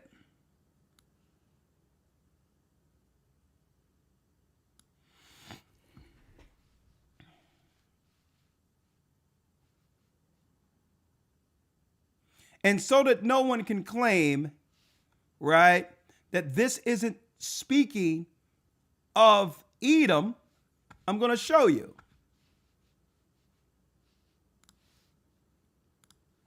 Latinus. As you can see, in the days Moab rebelled against the power of Edom, having been under Edom since the days of Hadad, the son of Bedad, who smote them and Midian and brought Moab under subjection to Edom. So Edom started taking all these nations under his power during that time. Later on, it says right here, and in those days died Janneus, king of the children of Kittim. This is where you get the god Janus that we read about or hear about in the Greek islands. Janus. And they buried him in the temple he built for himself in the plain of Canopia for a residence. And Latinus reigned in his stead. That's where you get what? The Latin language through Esau now. Y'all see this? That's where we get the language Latin from. Why? In Rome, they were dealing with Latin. It started off with Zepho, and then through Latinus, they started the satanic language, Satan's tongue, Latin, under this king and priest of Satan. Right? Are y'all following me here? Now let's get to the 90th chapter real quick for the sake of time.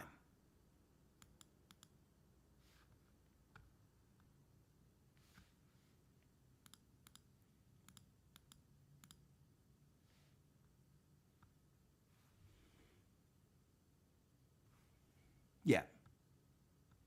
Now check it out. Now this was happening during the days of Joshua. The same time we're setting up a kingdom over in Israel, Esau under Satan is setting up his kingdom that will rival us later down the line. As you can see, I'm in the book of Joshua, the 90th chapter, and the 27th verse.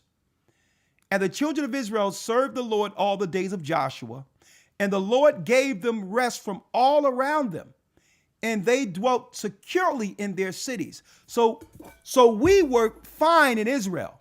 What was Esau doing at the same time?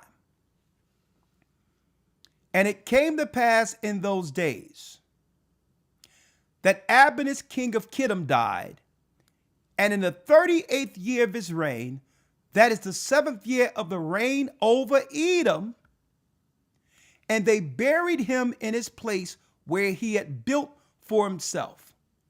And Latinus reigned in his stead 50 years. Now this is Esau's what? Great-grandson under Zepho and Latinus ruling Europe. So what other areas they're taking over at the same time? We have taken over Israel. And during his reign, he brought forth an army. And he went and fought against the inhabitants of Britannia, that's Great Britain, and Kernania, that's Germany, folks. That's Germany. Look it up. So now they're taking out the Asians and are stealing Europe. They started off in a little city of Cyprus, then they got Italy, then they started, that's right, going into Great Britain, taking that. Then they began to go into Germany and they stole that from the Asians. And we're talking about around 1400 BC. So they're not Europeans. They stole that too.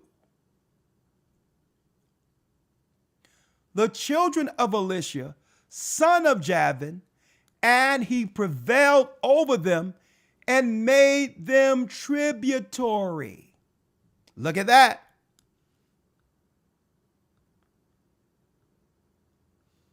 He then heard that Edom had revolted from under the hand of Kittim, and Latinus went to them and smote them and subdued them. So Latinus went back and began war against his family, who were the Edomites. And what happened to that?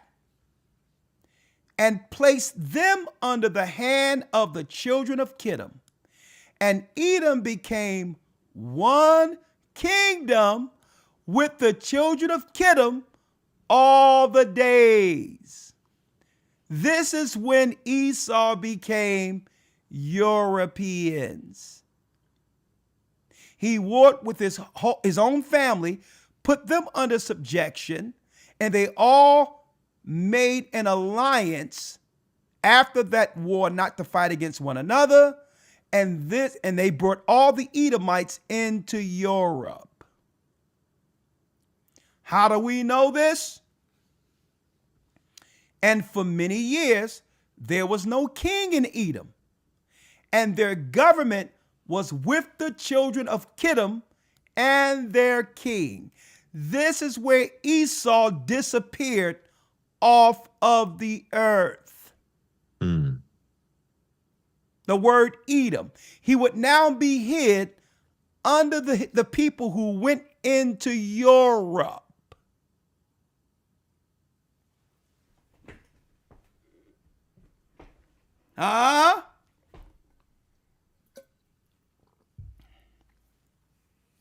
And folks, let me tell you, I want to say this real quick.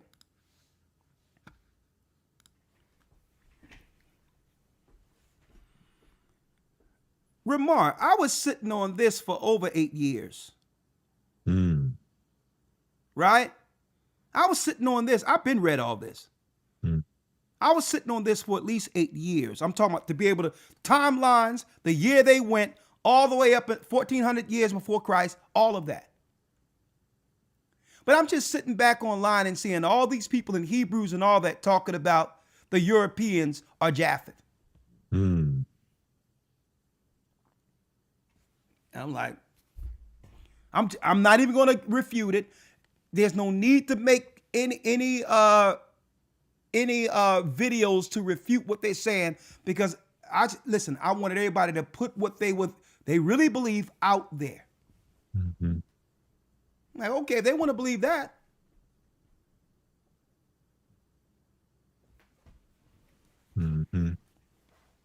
Right? So now we see how Esau was able to take what? Eventually, Europe to oppose Christ. By the time he's on the scene, they had a 1400 year what? Head start to create a kingdom that could rival and destroy our people by the time Christ would be born. See that? And eventually it happened under what? Under Hyrcanus, where these Edomites, some of them converted into Judaism during the 2nd century BC and became the Jewish people over the Sanhedrin by the time Christ was on the scene. Now they're working in politics. They're working from the throne of Caesar, as well as religiously amongst our people in the synagogues to come against us all at once. Right?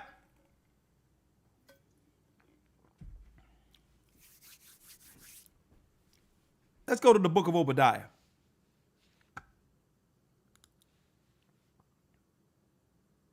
The book of Obadiah.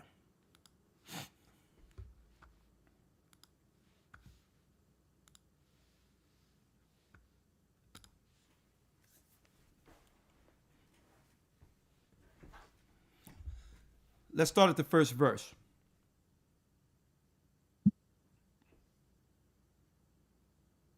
The book of Obadiah, verse 1.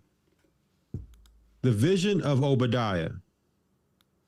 Thus saith the Most High God concerning Edom. We have heard a rumor from the Most High, and an ambassador is sent among the heathen. Arise ye, and let us rise up against her in battle. Arise ye, and let us rise up against her in battle. The ambassador, according to the scriptures, isn't Gumdanassa. The ambassador is Iran. The final war that will lead to Christ needing to return to save us out of what's coming. The ambassador are the Medes. You can link that to Isaiah the 13th chapter. The ambassador wasn't some Gumdanassa and said, how did the Hebrews leave the Middle East black and come back white? Even though he made that announcement as an ambassador, this scripture isn't talking about Gumdanassa. Because it says, and an ambassador is sent among the heathen. Arise ye and let us rise up against her in battle. Egypt is not seeking to battle the Europeans. They're being ran by the clandestine alphabet organizations in a lot of areas. This ain't talking about Gumdanassa. This is talking about Iran. Behold, I have made thee small among the heathen. Thou art greatly despised. I've made thee small in comparison to all the other races of people on earth. When you look at it by number, Edomites are 7% of the earth's population. Hence the reason why if people come over to America, if you weren't American born, you can identify as white on your paperwork. And they will allow it. You can be black as night. Okay? There's dark-skinned East Indians who live in America who is darker than me, folks, who have white on their paperwork. And why do they allow this? Because it gives a false bolstering of the numbers so that we don't realize how small Esau is on paper. On top of that, if they can show that they have a certain percentage being the majority in any country, then they get what? They get a greater piece of the pie when it comes to allotments and anything that's coming from the government to citizenry. So the part the pie when it comes to taxes, if they're the majority, then the majority of money goes to them. So they'll allow you to come over here and be black as night and say you're white. Okay? Because it'll give them more access to funds opposed to the minorities. Well, if you're smaller in number, then you don't need all this money over here that's for the majority. You see how that works?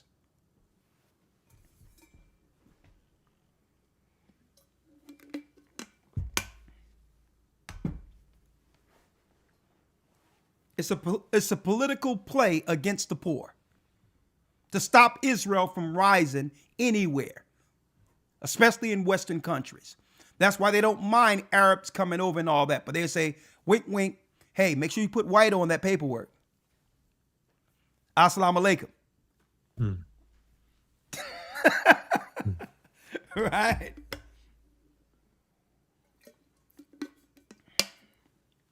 Right? Behold, I've made thee small among the heathen. Thou art greatly despised. Read. Verse 3. The pride of thine heart hath deceived thee. Thou that dwellest in the clefts of the rock. Mount Seir. Whose habitation is high. The Caucasus Mountains. That saith in his heart, who shall bring me down to the ground? Who shall bring me down to the ground? Their pride hath deceived them because what? They was able to trick people so long, and they believe people are so dumb. That's what they believe. That they can get away with anything. But who did they count out? Our God. Once the Most High woke Jacob up, once he awakened Jacob, according to Ezekiel 37, it was just a matter of time before the facade would get exposed. Their pride is the fact that they can trick people and there's no consequences. They think, I can tell you to get this, and they be like, well, they tell you, oh yeah, oh, there's a disease out there. Hey, you better get this. It's safe and effective. And the fact that they can have people lined up to off themselves, this is what Esau believes is his power, to why his pride is that they can play God with no recourse or consequence against them because they believe the people are dumb. Right? Their pride have deceived them. You can trick man, Esau, but you can't trick God. The only thing the Most High had to do was allow us to be able to connect the dots a little bit. We trusted you because you came in like a trusted Christian. Have you accepted Jesus as your Lord and Savior? Hi, getting off their bikes. I'm Elder Bob. Have you heard about the Church of Latter-day Saints? And we sit there minding our business, double dutch, cooking out, doing what we doing in our neighborhoods. And we didn't think nothing of it. We was like, man, what's up with these people, right? They came trusting as if they were there to deliver the truth to us. That's Esau for you folks. Send their kids with bikes talking about their elders. Have you heard about the Church of Latter-day Saints? Have you heard about the Kingdom Hall? And the only thing they were doing the whole time was taking reconnaissance, seeking to divide us more. But I digress. This is why they're so prideful, folks. It's because they've been getting away with a lot of stuff for a long time. Read 4. Verse 4. Though thou exalt thyself as the eagle. Though thou exalt thyself as the eagle is their emblem. From Rome all the way here to America. Right? That's why don't buy into the Russian-American war and all that. All of that's garbage. They're all together. Okay? Don't buy into it. And Russia is not the bear we read about in the scriptures. They lied about everything, folks. Though thou exalt thyself as the eagle, read. And though thou set thy nest among the stars. Though thou set thy nest among the stars. The science to live above the firmament. NASA. Okay. Israel's Space Force. Look it up. America has a Space Force. Their whole plan was to set the technology to fight against what? The coming of our Lord and Savior. There's no meteorites you got to look out for. There's no planet risk. They know what's coming into this realm because Lucifer was once there. The size of the north is coming to this realm eventually. Our kingdom on earth. Okay, but if they tell people, hey, we seen a rock coming over there, or we've seen something out there, then it justifies them taxing the population to build their space war against the second coming. That's all they're talking about. It's justifying them actually building against building weaponry to fight the last war against our Christ, folks, is all it's about. Don't believe anything NASA say. No one landed on a moon. That's another lie. The moon isn't stationary. It's impossible to land on any stars or any moons. That's all. Any stars, moon, it's impossible. All of that was a lie to justify taking tax money from the people to build what we're reading right here. And though they set their nest among the stars, read, thence will I bring thee down. thence will I bring thee down. When you start going out in space, I'm going to start waking my people up. See that? Thence will I bring thee down. Well, how can the Most High bring Esau down? Jacob first took hold of the heel of Esau. They talking about they was going to go out there in the moon and go here. The Most High began to wake up Jacob. Because it's the truth that brings Esau down. It's smoke and mirrors for him. His whole kingdom is a lie. See? Then will I begin to bring thee down. Read. Saith the Most High, if thieves came to thee, if robbers by night. And when it says thieves, he didn't only steal America. I just read how he stole Europe.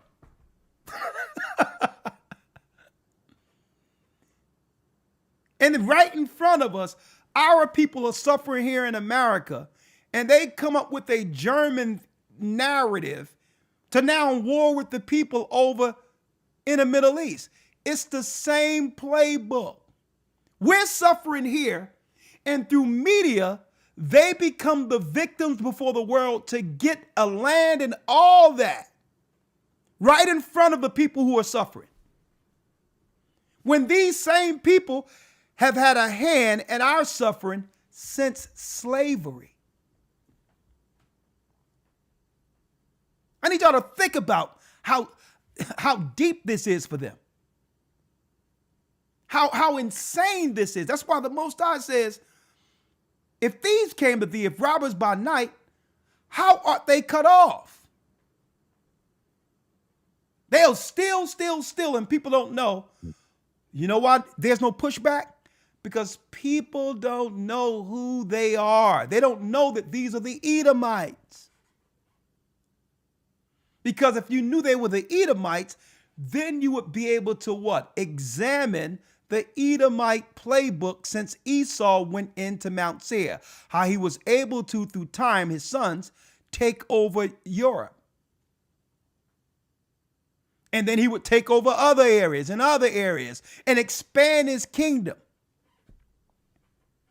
We would see it's the same playbook. Right? How art thou cut off? Would they not have stolen? Come on. Would they not have stolen till they had enough? Because usually a thief would say, you know what? Hey, I only got a certain amount of time to be up in this place before the cops come. Right? I'll just so take. much I can carry. Yeah. Let me just fill up my bag and leave. Not Esau. Esau coming to the house and say, he looks around, Ramar. He says, you know what? Nice house. He don't look to steal from the house. He didn't look in the house and say, yeah, I'll take this. And then on top of that, he'll take the owners of the house, put them in the basement, kill the parents, and reprogram or re-educate the children to love him.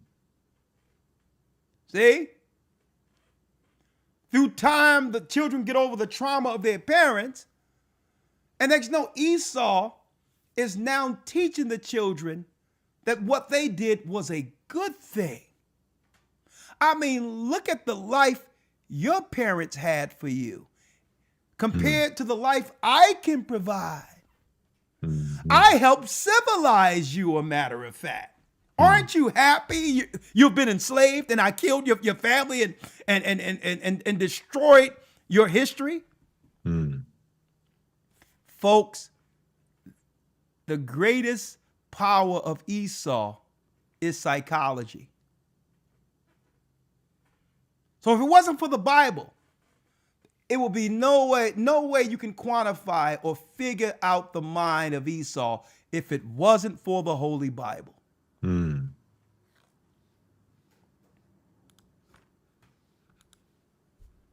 They'll just straight lie in your face. And here it is, because we can't see, we can't operate like that, just lie for generations without conscience. We don't operate like that. They can lie straight in your face, or they'll do something and say, well, okay, here's the lie we're going to give you through the news. And guess what? The real information cannot be released until 75 years later. They'll sign a pact that we know what happened, but we have to wait till all the people who's complicit in the conspiracy to die before telling the people. That's how crazy these people. What'd you say? What'd you say? And their children, that generation and the next generation is gone. Then we'll release the information. Yeah. If you're a people of truth, why is it you just can't tell people the truth? I'm going to tell you, man, that's why the Bible says, if grape gatherers came to thee, would they have not leave some grapes? Understand, according to our law, when it come to gleaning during harvest, we had to leave all the corners of the fields open and not take all of the vegetation and food so that the poor can have something to eat. They do this even when I went in Cyprus and went in different parts of Greece and all that. And I seen, okay, you can get grape leaves. You can still pick bananas. But Esau put a tag on everything. Everything has a price. Nothing is for the poor. 6. Verse 6. How are the things of Esau searched out? How are his hidden things sought up? How can you figure out the mind of Esau? Read. All the men of thy confederacy have brought thee even to the border. The men that were at peace with thee have deceived thee. Read. And prevailed against thee. They that eat the bread have laid a wound under thee. There is none understanding in him. There's no understanding in him, folks. That's why you're crazy for trusting what they try to, what they suggest for you and your family. Like, no, we good. And they'll sit there and look you with a straight face as if you'll be fine after doing everything they suggested. They crazy. Okay, outright. 8. Shall I not in that day, saith the Most High, even destroy the wise men out of Edom, and understanding out of the mount of Esau? Because what? Now what? Your seers have been darkened.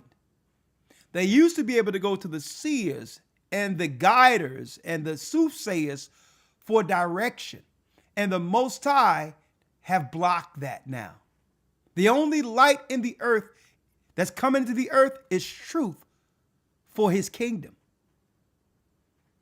And it's talking about the procrastinators, the necromancers, their wizards and warlocks they seek to keep power over the earth. They're not getting anything from the spiritual world to help them now. And now what we see all in the earth, I see it even looking at that turning point. Esau is losing his mind. They're going against one another right now, while Jacob is sitting back, eating popcorn, watching them devour one another. You see what happens? You see what happens when we aren't engaged with their madness anymore, folks? Because Esau only know war. If we're not involved, they'll begin to war against one another.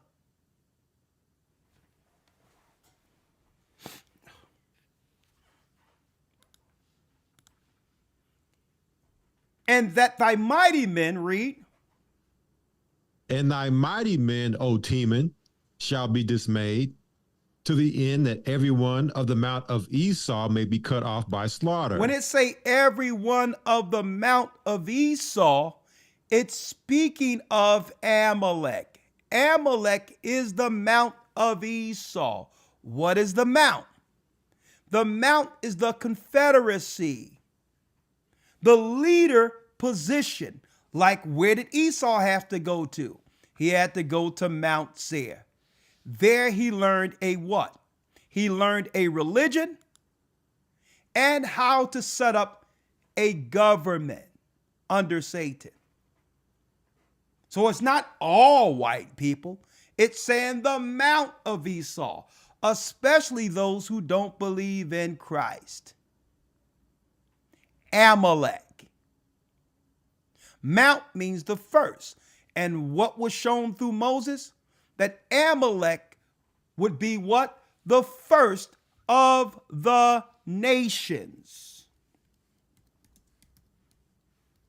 Right? Let me get it. The first of the nations. Numbers 24:22. So what does it mean when it says the mount of Esau?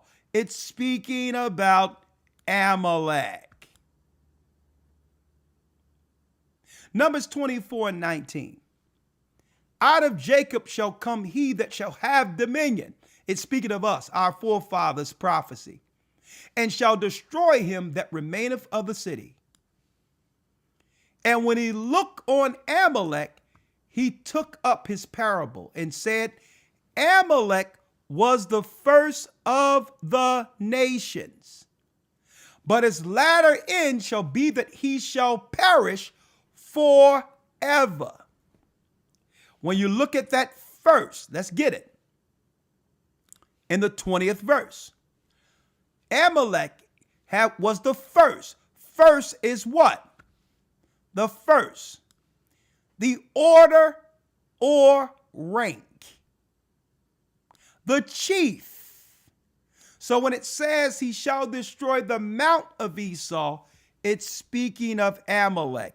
It so happened Amalek is the father of the modern day, what you would call Jewish converts.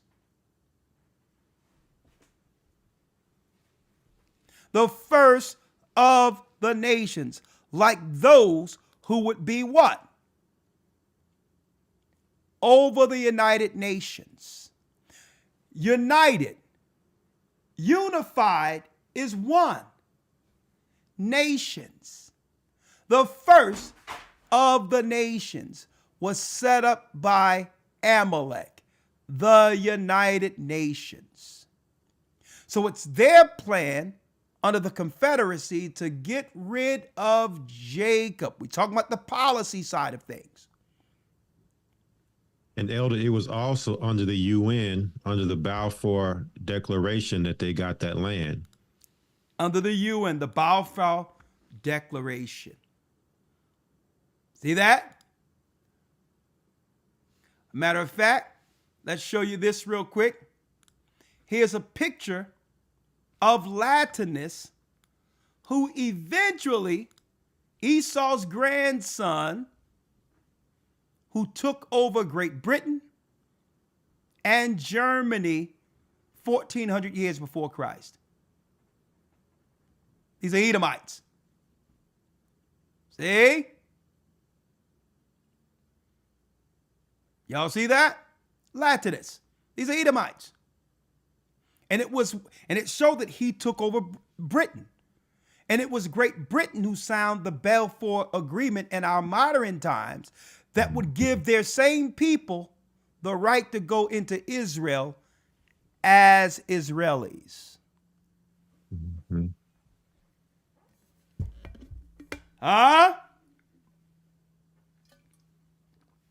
Great point. Great point. Right? There's one other thing I wanted to show. Right? Let's talk about it real quick. The EU eventually, that Esau would rule. As a matter of fact, I'll get that in a moment. Finish reading out of the book of Obadiah. I don't want to lose this point here. Let's go back to Obadiah.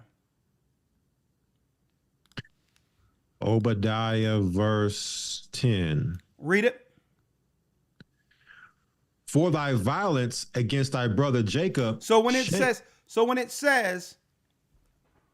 excuse me, Elder Ramar, to the end that every one of the mount of Esau shall be cut off by slaughter. It's not saying that all white people are going to be cut off by slaughter. That's some madness. Okay? It's speaking of the head of Esau. That's some madness when people talk about all white people. That's a lie. It's not all white people. It's the mount of Esau, those who are conspiring with Satan. Like your Vatican, like what we see going on in the Middle East and causing all of that turmoil over there. It's speaking of the head Satanist that's over policy for Esau throughout the world. So it's not speaking of all white people. That's ridiculous. Okay? It's because it specified the mount of Esau. Right? Why? Read the 10th verse. Verse 10. For thy violence. For thy violence against thy brother Jacob, shame shall cover thee, and thou shalt be cut off forever. Thou shalt be cut off forever. So what's going to be cut off? All the ill-gotten gains they received through thievery will be given back to its rightful owners, God's people. Don't forget, it start off by talking about what? If a thief came to thee by night, robbers. So what's going to be cut off? Them being able to rob. They're going to have to give back everything that's stolen according to prophecy. 11. In the day that thou stoodest on the other side, in the day that the strangers carried away captive his forces, and foreigners entered into his gates, and cast lots upon Jerusalem, even thou was as one of them. Even you was as one of them. That means when they came and destroyed us in 70 AD, it was Esau behind it. Read. Well, but thou shouldest not have looked on the day of thy brother in the day that he became a stranger. Neither shouldest thou have rejoiced over the children of Judah in the day of their destruction. So the Esau celebrated when we lost Jerusalem and ran into Africa. And when we went into Africa, Esau sent Ishmael as a political controller to keep us underfoot. This is why Africa cannot rise. The Israelites within Africa. It's the plan of Idumea to always be at perpetual war against Jacob. See? Neither, read. Neither shouldest thou have spoken proudly in the day of distress. Read. Thou shouldest not have entered into the gate of my people in the day of their calamity. And since they went into the land and began to go into the land, they're cursed. They're cursed according to God. You should not have went into that land claiming to be my people, knowing that everything you're doing is an identifier that you must be from the seed of Edom. So when they went into that land, they became cursed, folks. Yea. Yea, thou shouldest not have looked on their affliction in the day of their calamity, nor have laid hands on their substance in the day of their calamity. That's right. All of the gold and all of the resources we see that made the Vatican, that all belonged to us, folks. Read. 14. Neither shouldest thou have stood in the crossway to cut off those of his that did escape. Neither shouldest thou have delivered up those of his that did remain in the day of distress. Read. 15. For the day of the Most High is near upon all the heathen. As thou hast done, it shall be done unto thee.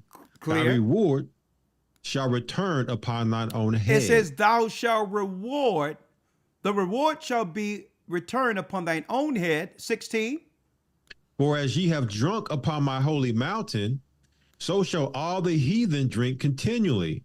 Yea, they shall drink, and they shall swallow down, and they shall be as though they had not been. They shall be as though they had not been. What is that saying? It's going to be as if they never had any dominion or rulership on earth. Once they fall, it's going to be as if they never ruled anything.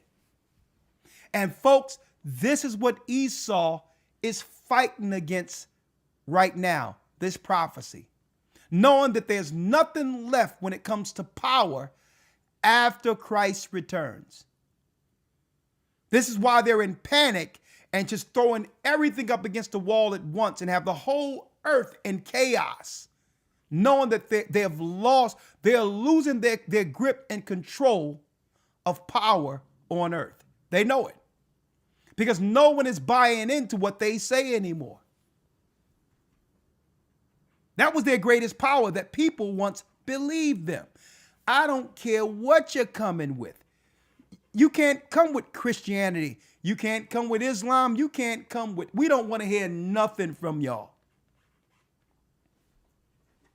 That was their greatest power, to convince us that they knew anything. When life in the earth tells us the exact opposite.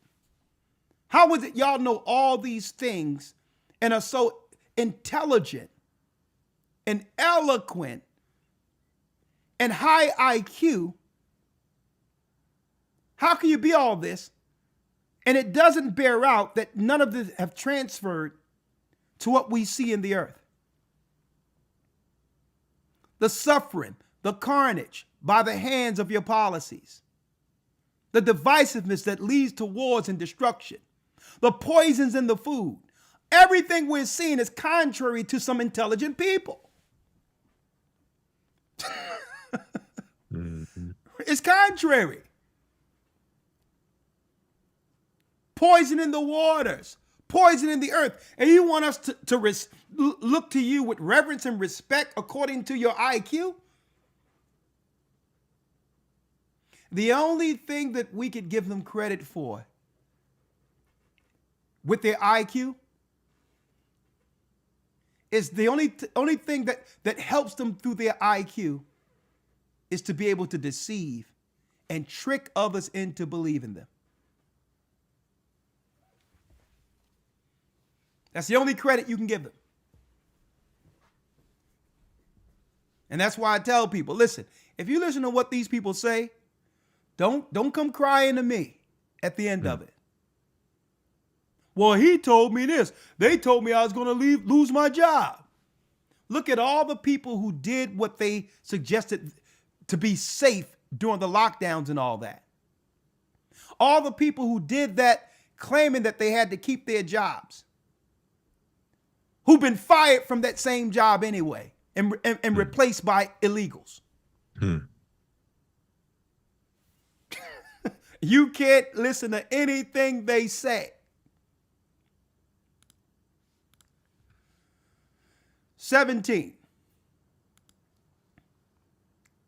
But upon Mount Zion shall be deliverance.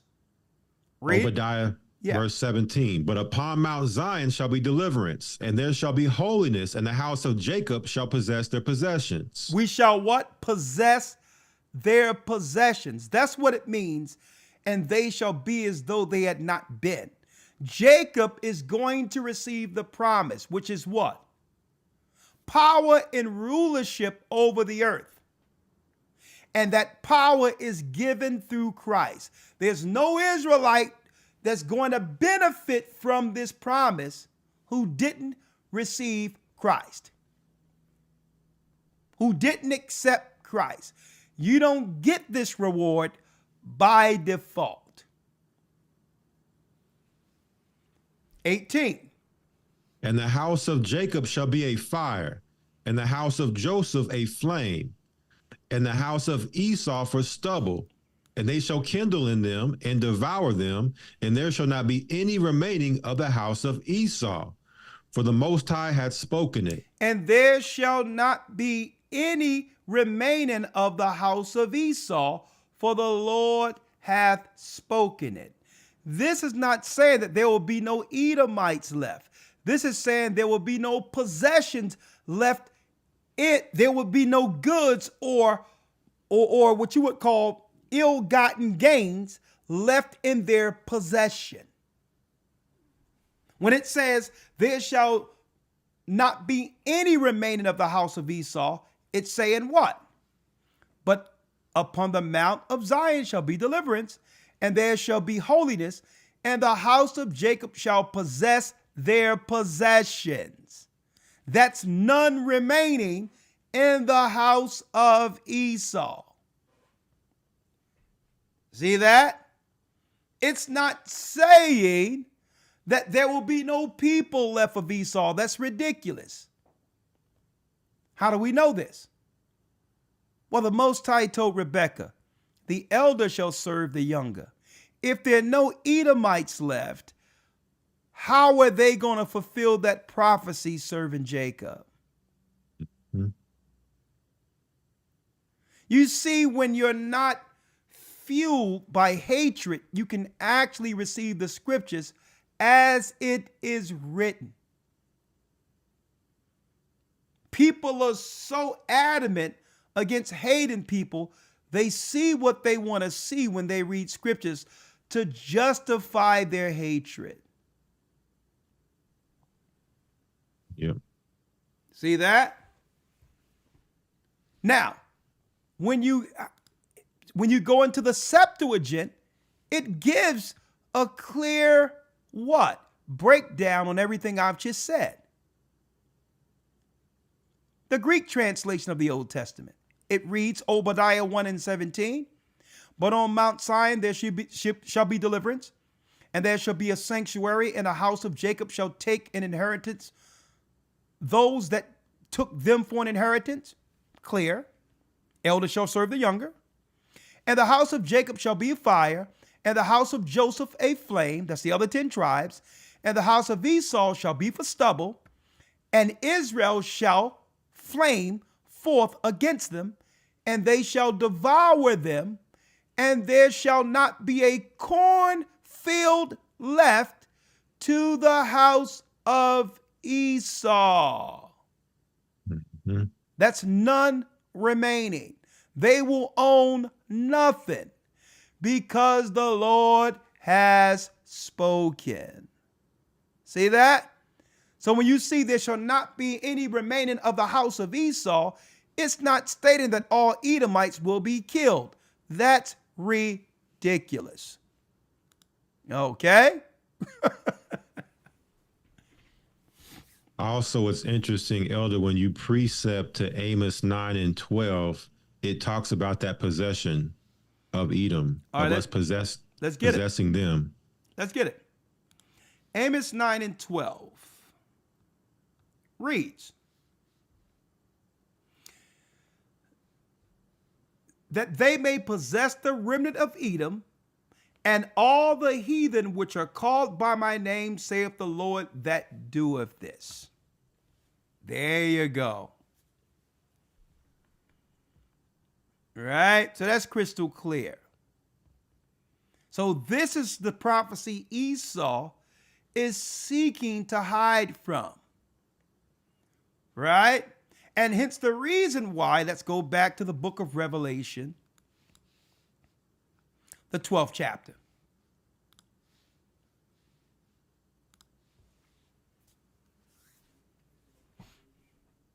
Revelations 12 and 1. Book of Revelations, chapter 12, verse 1. And there appeared a great wonder in heaven, a woman clothed with the sun and the moon under her feet, and upon her head a crown of 12 stars. Of 12 stars. We know that represents the 12 tribes of Israel. Go on. And she, being with child, cried, travailing in birth and pain to be delivered. And there appeared another wonder in heaven. There appeared another wonder in heaven. And behold, a great red dragon, having 7 heads and 10 horns. Having 7 heads. The 7 heads represents what? The 7 mountains of Rome. The 7 mountains of Rome, of Italy. What is it? The 7 hills of Rome. Quirinal Hill, Viminal Hill, Esquiline Hill, Salian Hill, Palatine Hill, Aventine Hill, Capitoline Hill. They had 7 temples worshiping Satan right here. And guess what? These are the original places that was shown to John on the Isle of Patmos. 7 heads and what? And 10 horns. 7 heads and 10 horns. Who are the 10 horns? Here are the original 10 horns that were taken over by the Edomite, by the sons of Esau, through Zepho and later Latinus. And then a little after that, 333 BC, under Alexander's 4 generals, they took over the rest. Luxembourg, Denmark, Belgium, Netherlands, Germany, Sweden, France, Spain, Great Britain, and Switzerland. And it talk about the great whore that was carried over many waters, who carried the what? The beast that was and is not, but yet is. Well, if it was, it had to be the religion of ancient Babylon. Henceforth, the 10 horns would do what? They would build a modern day Tower of Babel construct. Here's your Tower of Babel that the Most High stopped during the time of Nimrod. Now the new kings led through Satan on earth to bring forth his will, set up a new building in Strasbourg that mimics what? The incomplete Tower of Babel, the 10 horns. Upholding the religion that once belonged to Nimrod, that was then given to their father Esau at Mount Seir. This is what they're trying to accomplish at the very end. But it cannot be accomplished until they rid the earth of the chosen people. We are the threat.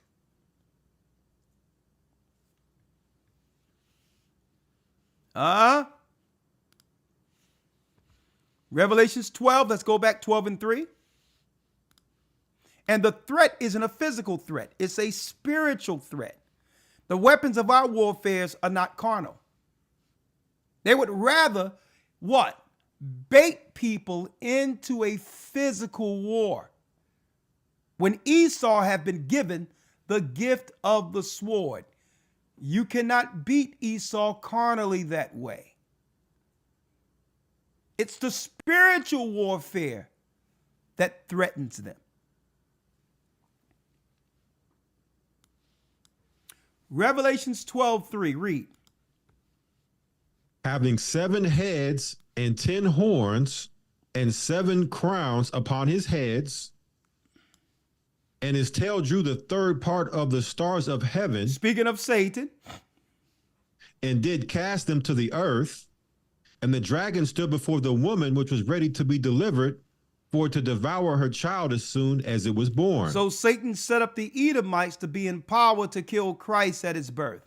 If they get rid of the child, then what? There you go. They'll stave off the prophecy. There is no prophecy of a kingdom given to Jacob if the baby dies. So Satan, when he set up Latinus, when he set up Zepho, he was setting up a religion to be in place so that they could kill Christ at birth through Herod the Idumean.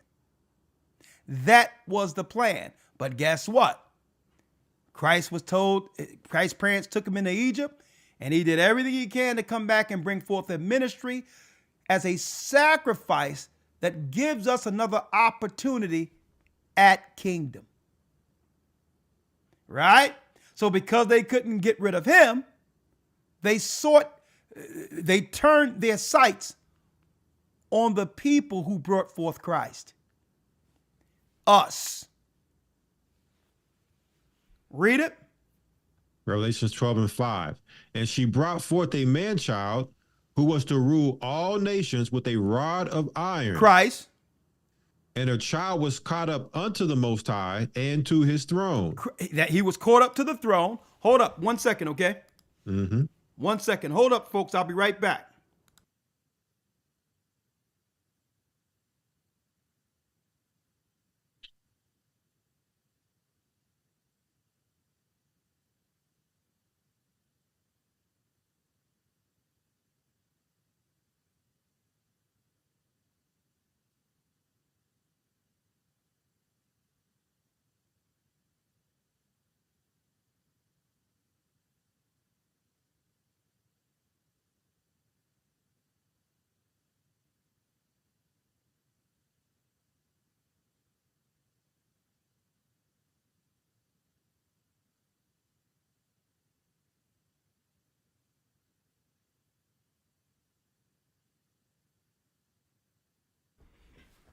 Okay, pick it up.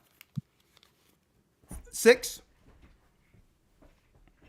And the woman fled into the wilderness, where she hath a place prepared of the Most High, that they should feed her there 1,260 days. So there it is. So because they could not kill Christ, he went to the throne, shed his blood for the heavenly tabernacles. They couldn't kill him at birth. They tried to stop him from bringing forth the ministry that would expose Edom. Christ would bring forth the ministry that at the very end, the whole earth would understand who, like according to the book of Thessalonians, who is that man of sin, the sons of perdition? Well, without the Bible, you'll never figure it out. Satan's people, his government that was used through Edom,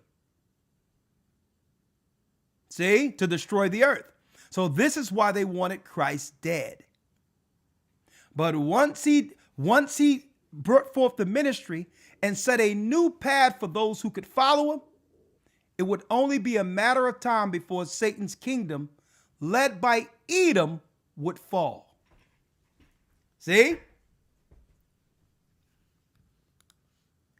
And that they should feed her there 1,260 days. So what happens?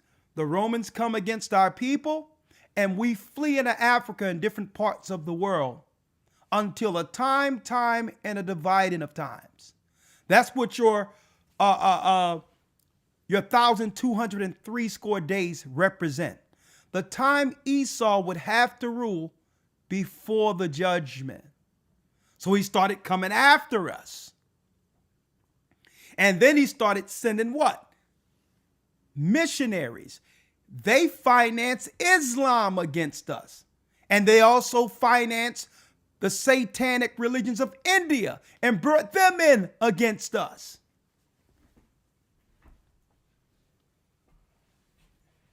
Who did it? Revelations 2 and 9. Now let's go there real quick, and then we'll get Revelations 13.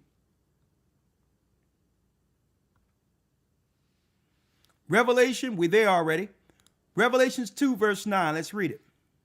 I know thy works and tribulation and poverty, but thou art rich. But thou art rich, read.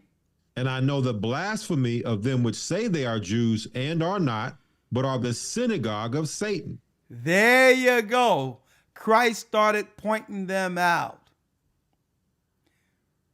I know the blasphemy of them which say they are Jews and are not, but are the synagogue of Satan. They are Edomites. They are Edomites hiding under the cloud of Israel. And Christ identified them. Right? How do we know they're the synagogue of Satan? Well, Satan gave them their power. Let's go to Revelations 13, verse 1.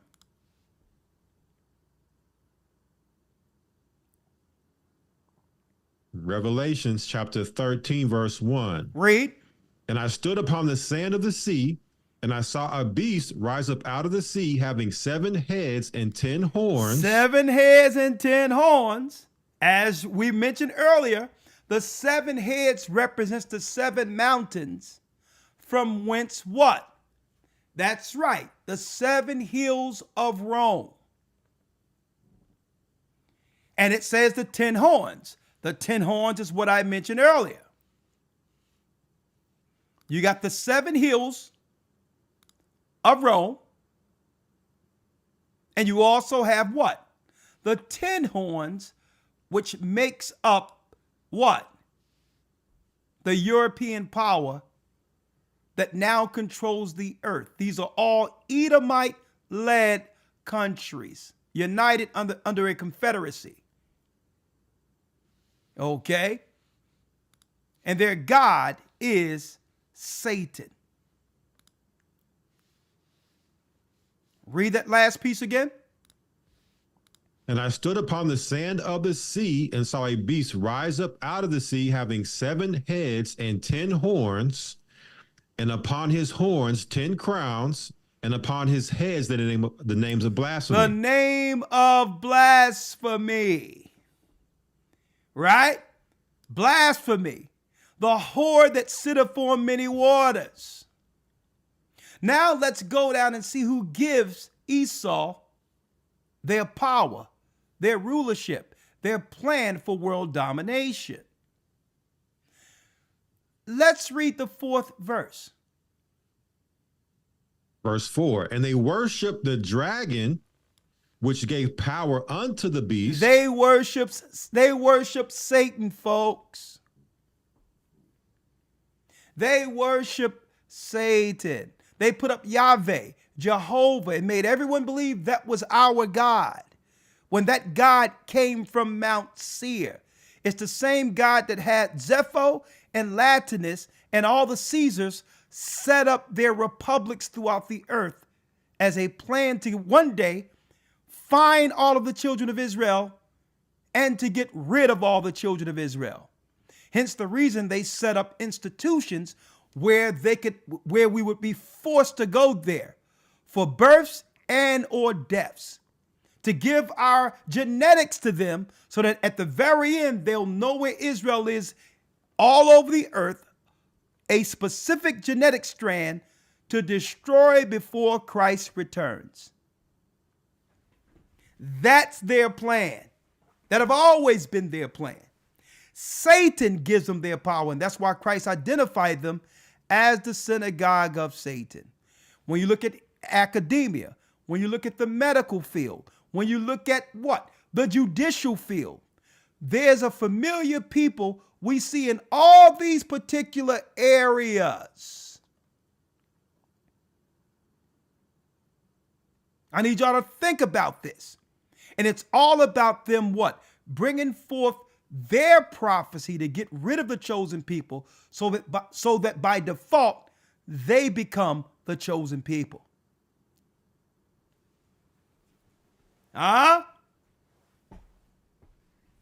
They worship Satan, folks. Outright. The Bible tells us, don't believe when they say they're Christians. According to their religion, guess what? They are allowed to lie to Goyim, because people outside of them is nothing different than cattle. That's in their writings. That lying is justifiable to the Goy. Right? So Christ began to do what? He began to expose them. Right? Now let's go right here to Revelation 17, and we're going to read the whole thing out and end it here.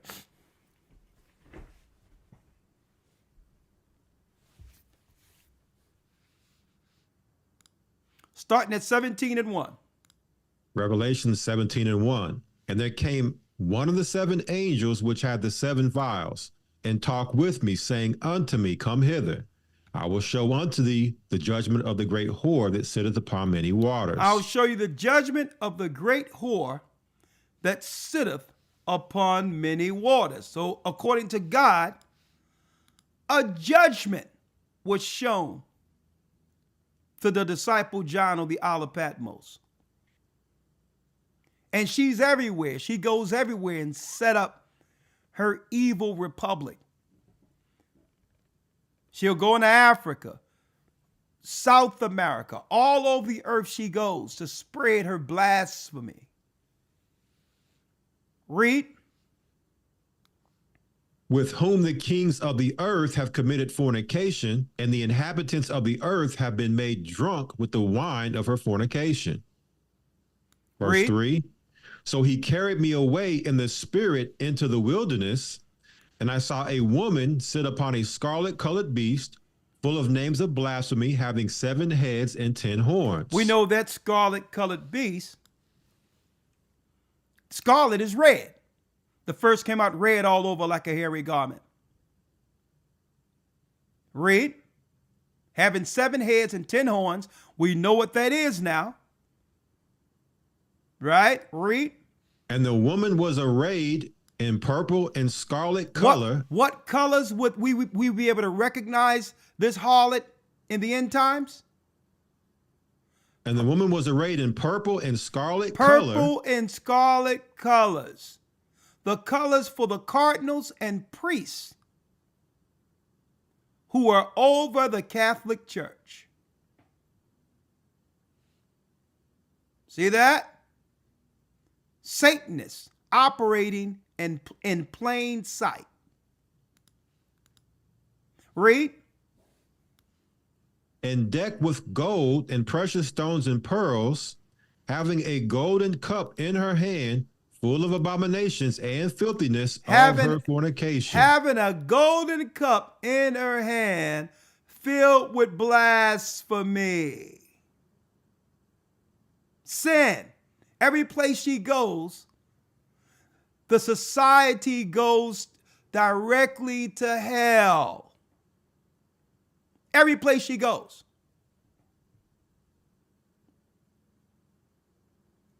Huh? Read on. Verse 5. And upon her forehead was a name written, Mystery, Babylon the Great, the mother of harlots and abominations of the earth. Why is it a mystery? Because everybody's looking to Babylon. When Rome took up the religion of ancient Babylon. See? Esau had become the new Nimrod on earth through Mithraism. Look it up. It's the same religion of Babylon now being practiced by different priests. No longer under the Cushites, now it's under the Edomites. Hence the reason they're celebrating Nimrod's or Tammuz's birthday in a few days, December 25th. They celebrate the mother of Nimrod, Semiramis, every Easter under the goddess Astar.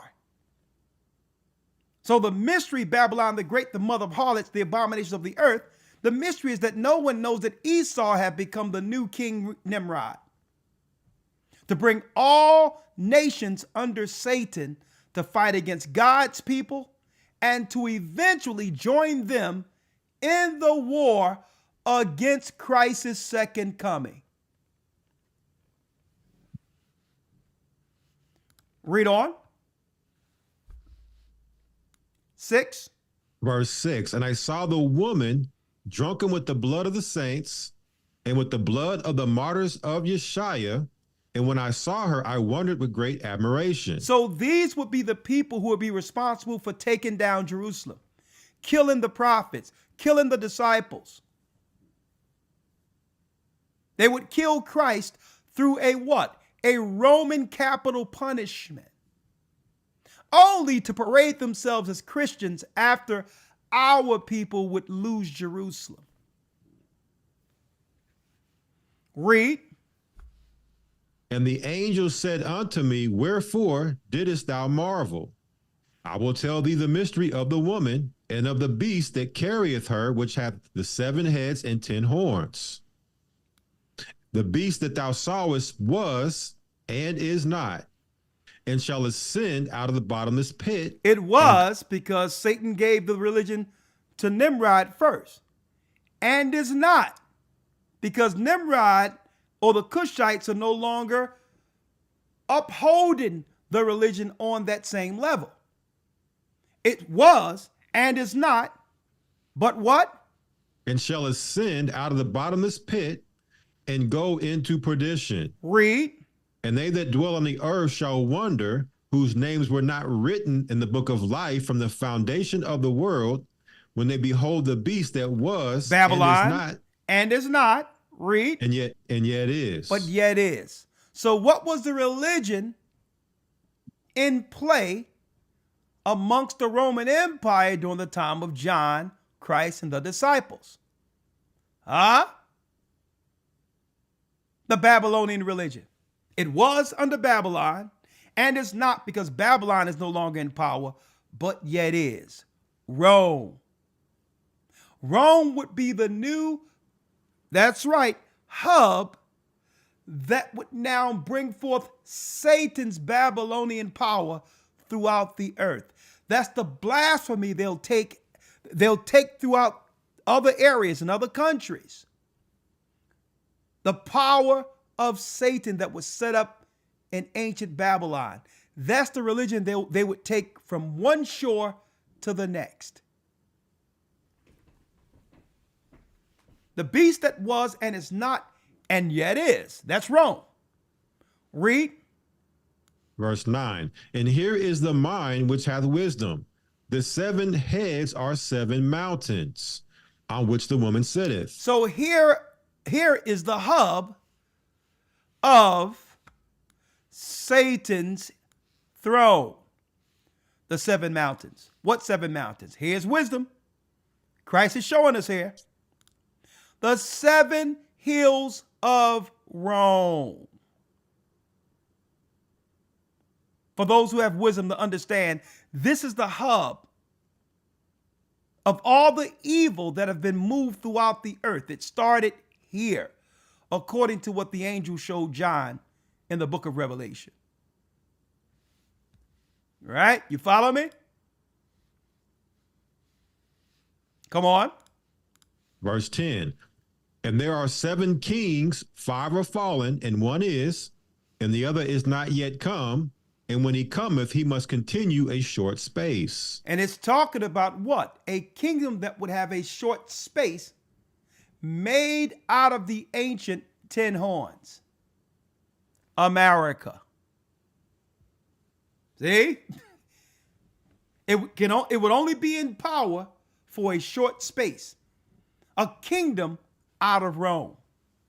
Read. And you know what's deep, Elder, is I don't know if you're probably familiar. Next year, 2026, is the 250th anniversary of America's inception. Yep. Look at that. See that? It's only a short space compared to the ancient kingdoms who could not achieve in all of the time they had power what America has achieved in a short time. See? It's speaking of America. It was shown not just to John on the Isle of Patmos. It was shown to Christ. When Satan took Christ up on a pinnacle and said, all these kingdoms I'll give you if you bow to me, Christ, he showed him America. Christ said, I'm good. My kingdom is coming to the earth. My kingdom, for my people, is an eternal kingdom. Right? Finish reading. Great point, though. Thank you.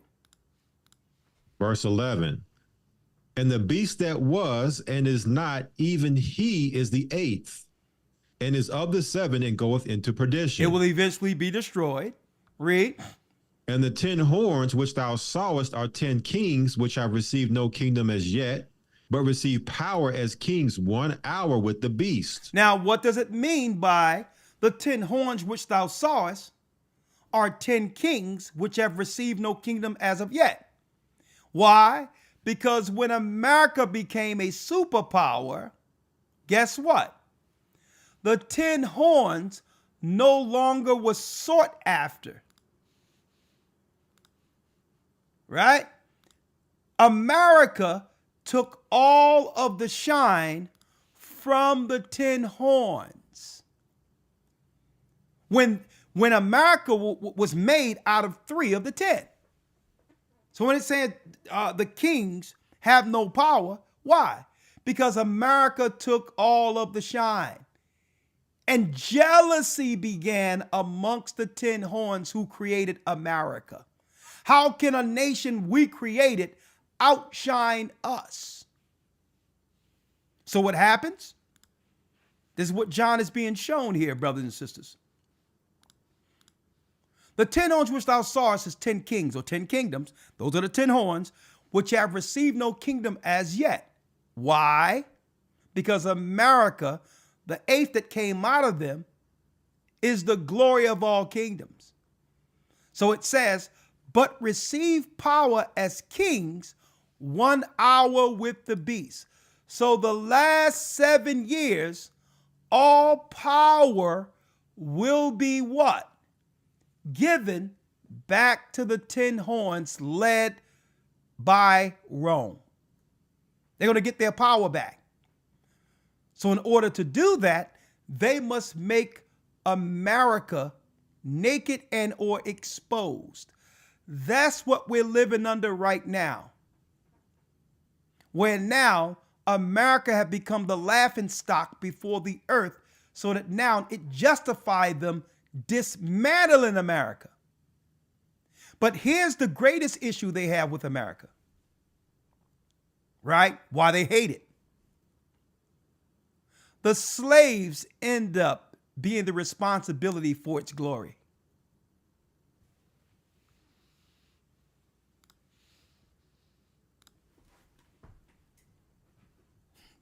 Think about that. The slaves end up being the reason for its glory. Not the military. No, it was the slaves. Through our music, through our struggle. Who's more respected when you think of history? Who's more honorable as heroes? Can you put up George Washington against Martin Luther King? Think about that. Or Malcolm X. This is what made the 10 horns jealous. Because America didn't just become the superpower. I went into last week all the inventions that was made from the children of slaves in America a couple of weeks ago.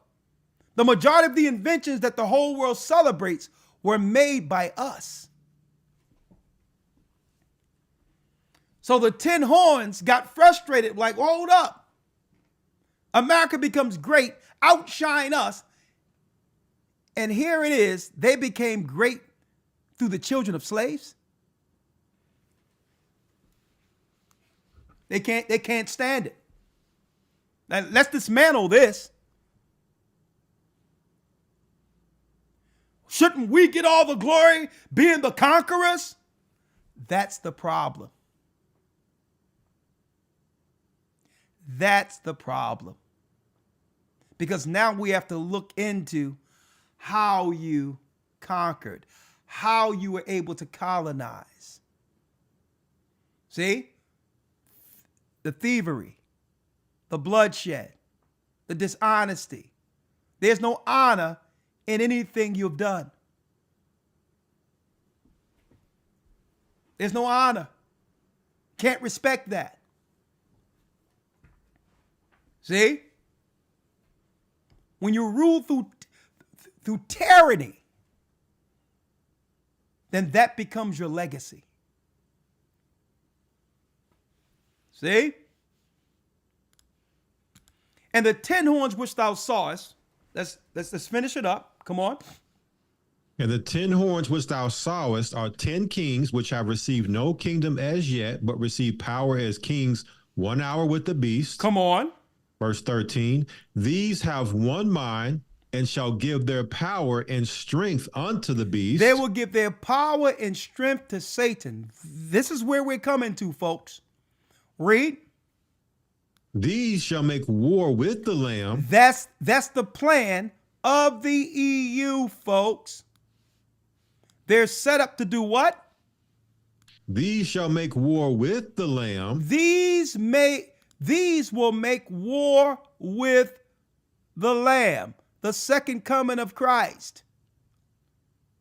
That was the plan in the beginning under Nimrod, to fight against who? The God of gods. When you look in the book of Jasher, they begin to shoot out into space to fight God. That's the same plan for the EU. Read.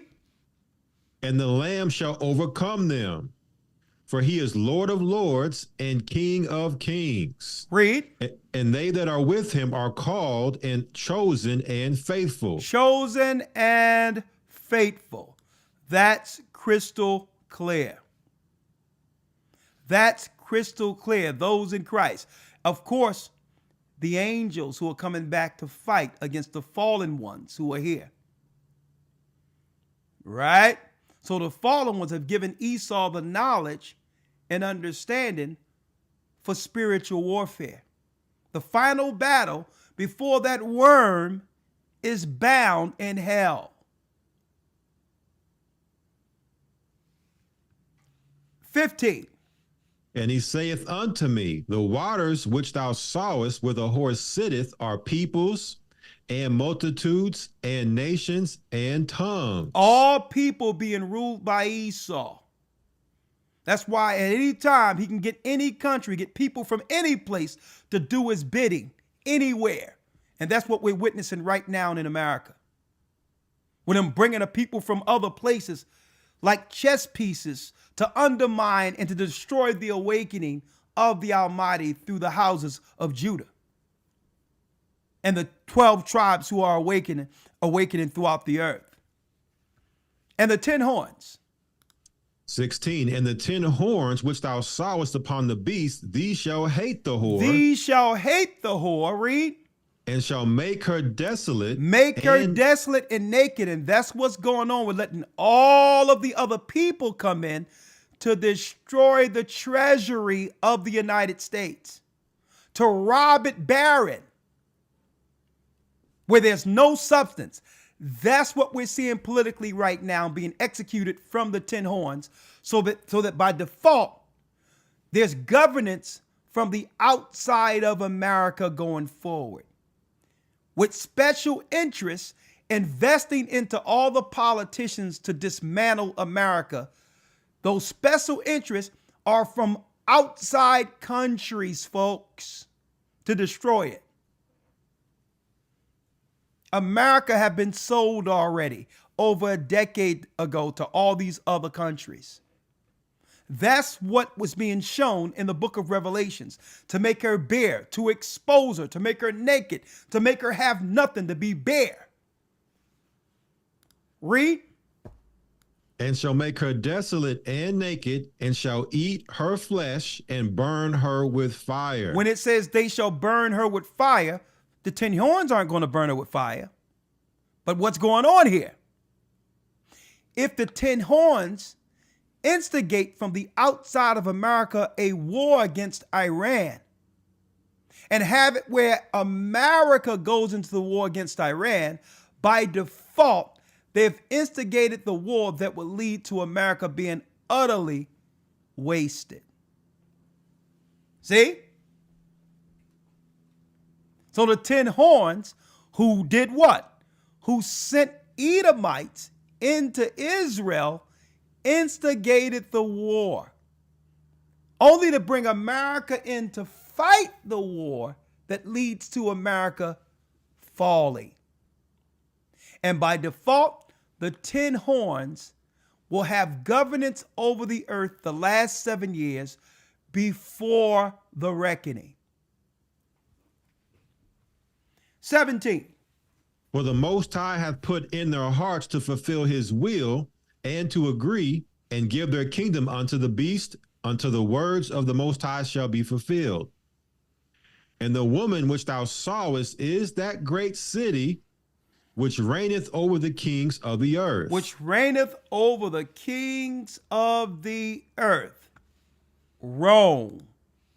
At the very end, Christ is going to put his foot on it. That's who he's coming to deal with first upon his arrival. The final cataclysm between what? Esau and Jacob. All right. I don't think we have to say too much on this, right? Right. All right. So all praises be to the Most High, Ramar.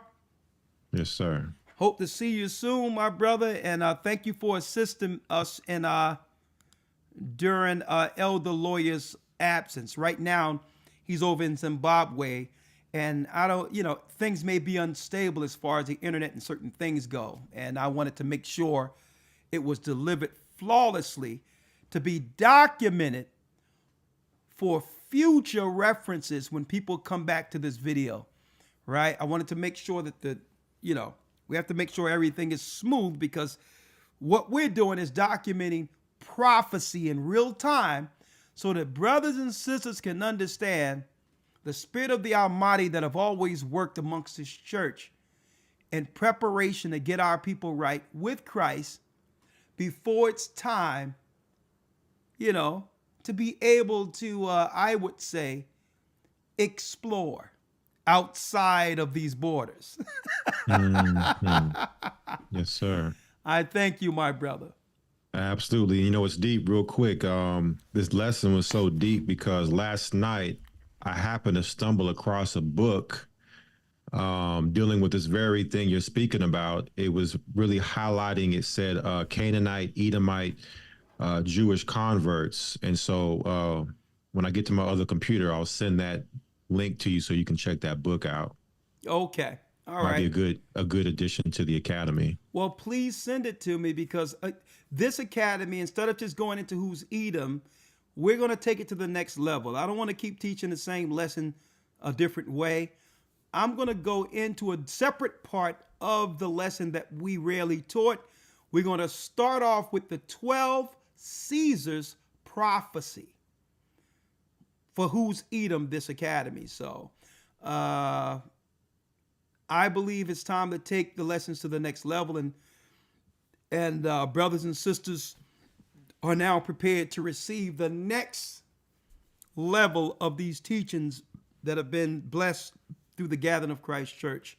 So, So send it to me. I'll add that to a book that will be, add that to the books that we'll use in the academy also. All right. Yes, sir. And speaking of the academy, folks, without any further ado, I would like to announce, last but not least, we start the Hebrew and Bible Academy tomorrow. Tomorrow, a new Hebrew and Bible Academy begins. Beyond 2025, hope after Armageddon. We're preparing for the kingdom after judgment. I'm going to tell you, folks, this is the academy you need. The academy above all academies. We're going in for the next 3 months with brand new lessons.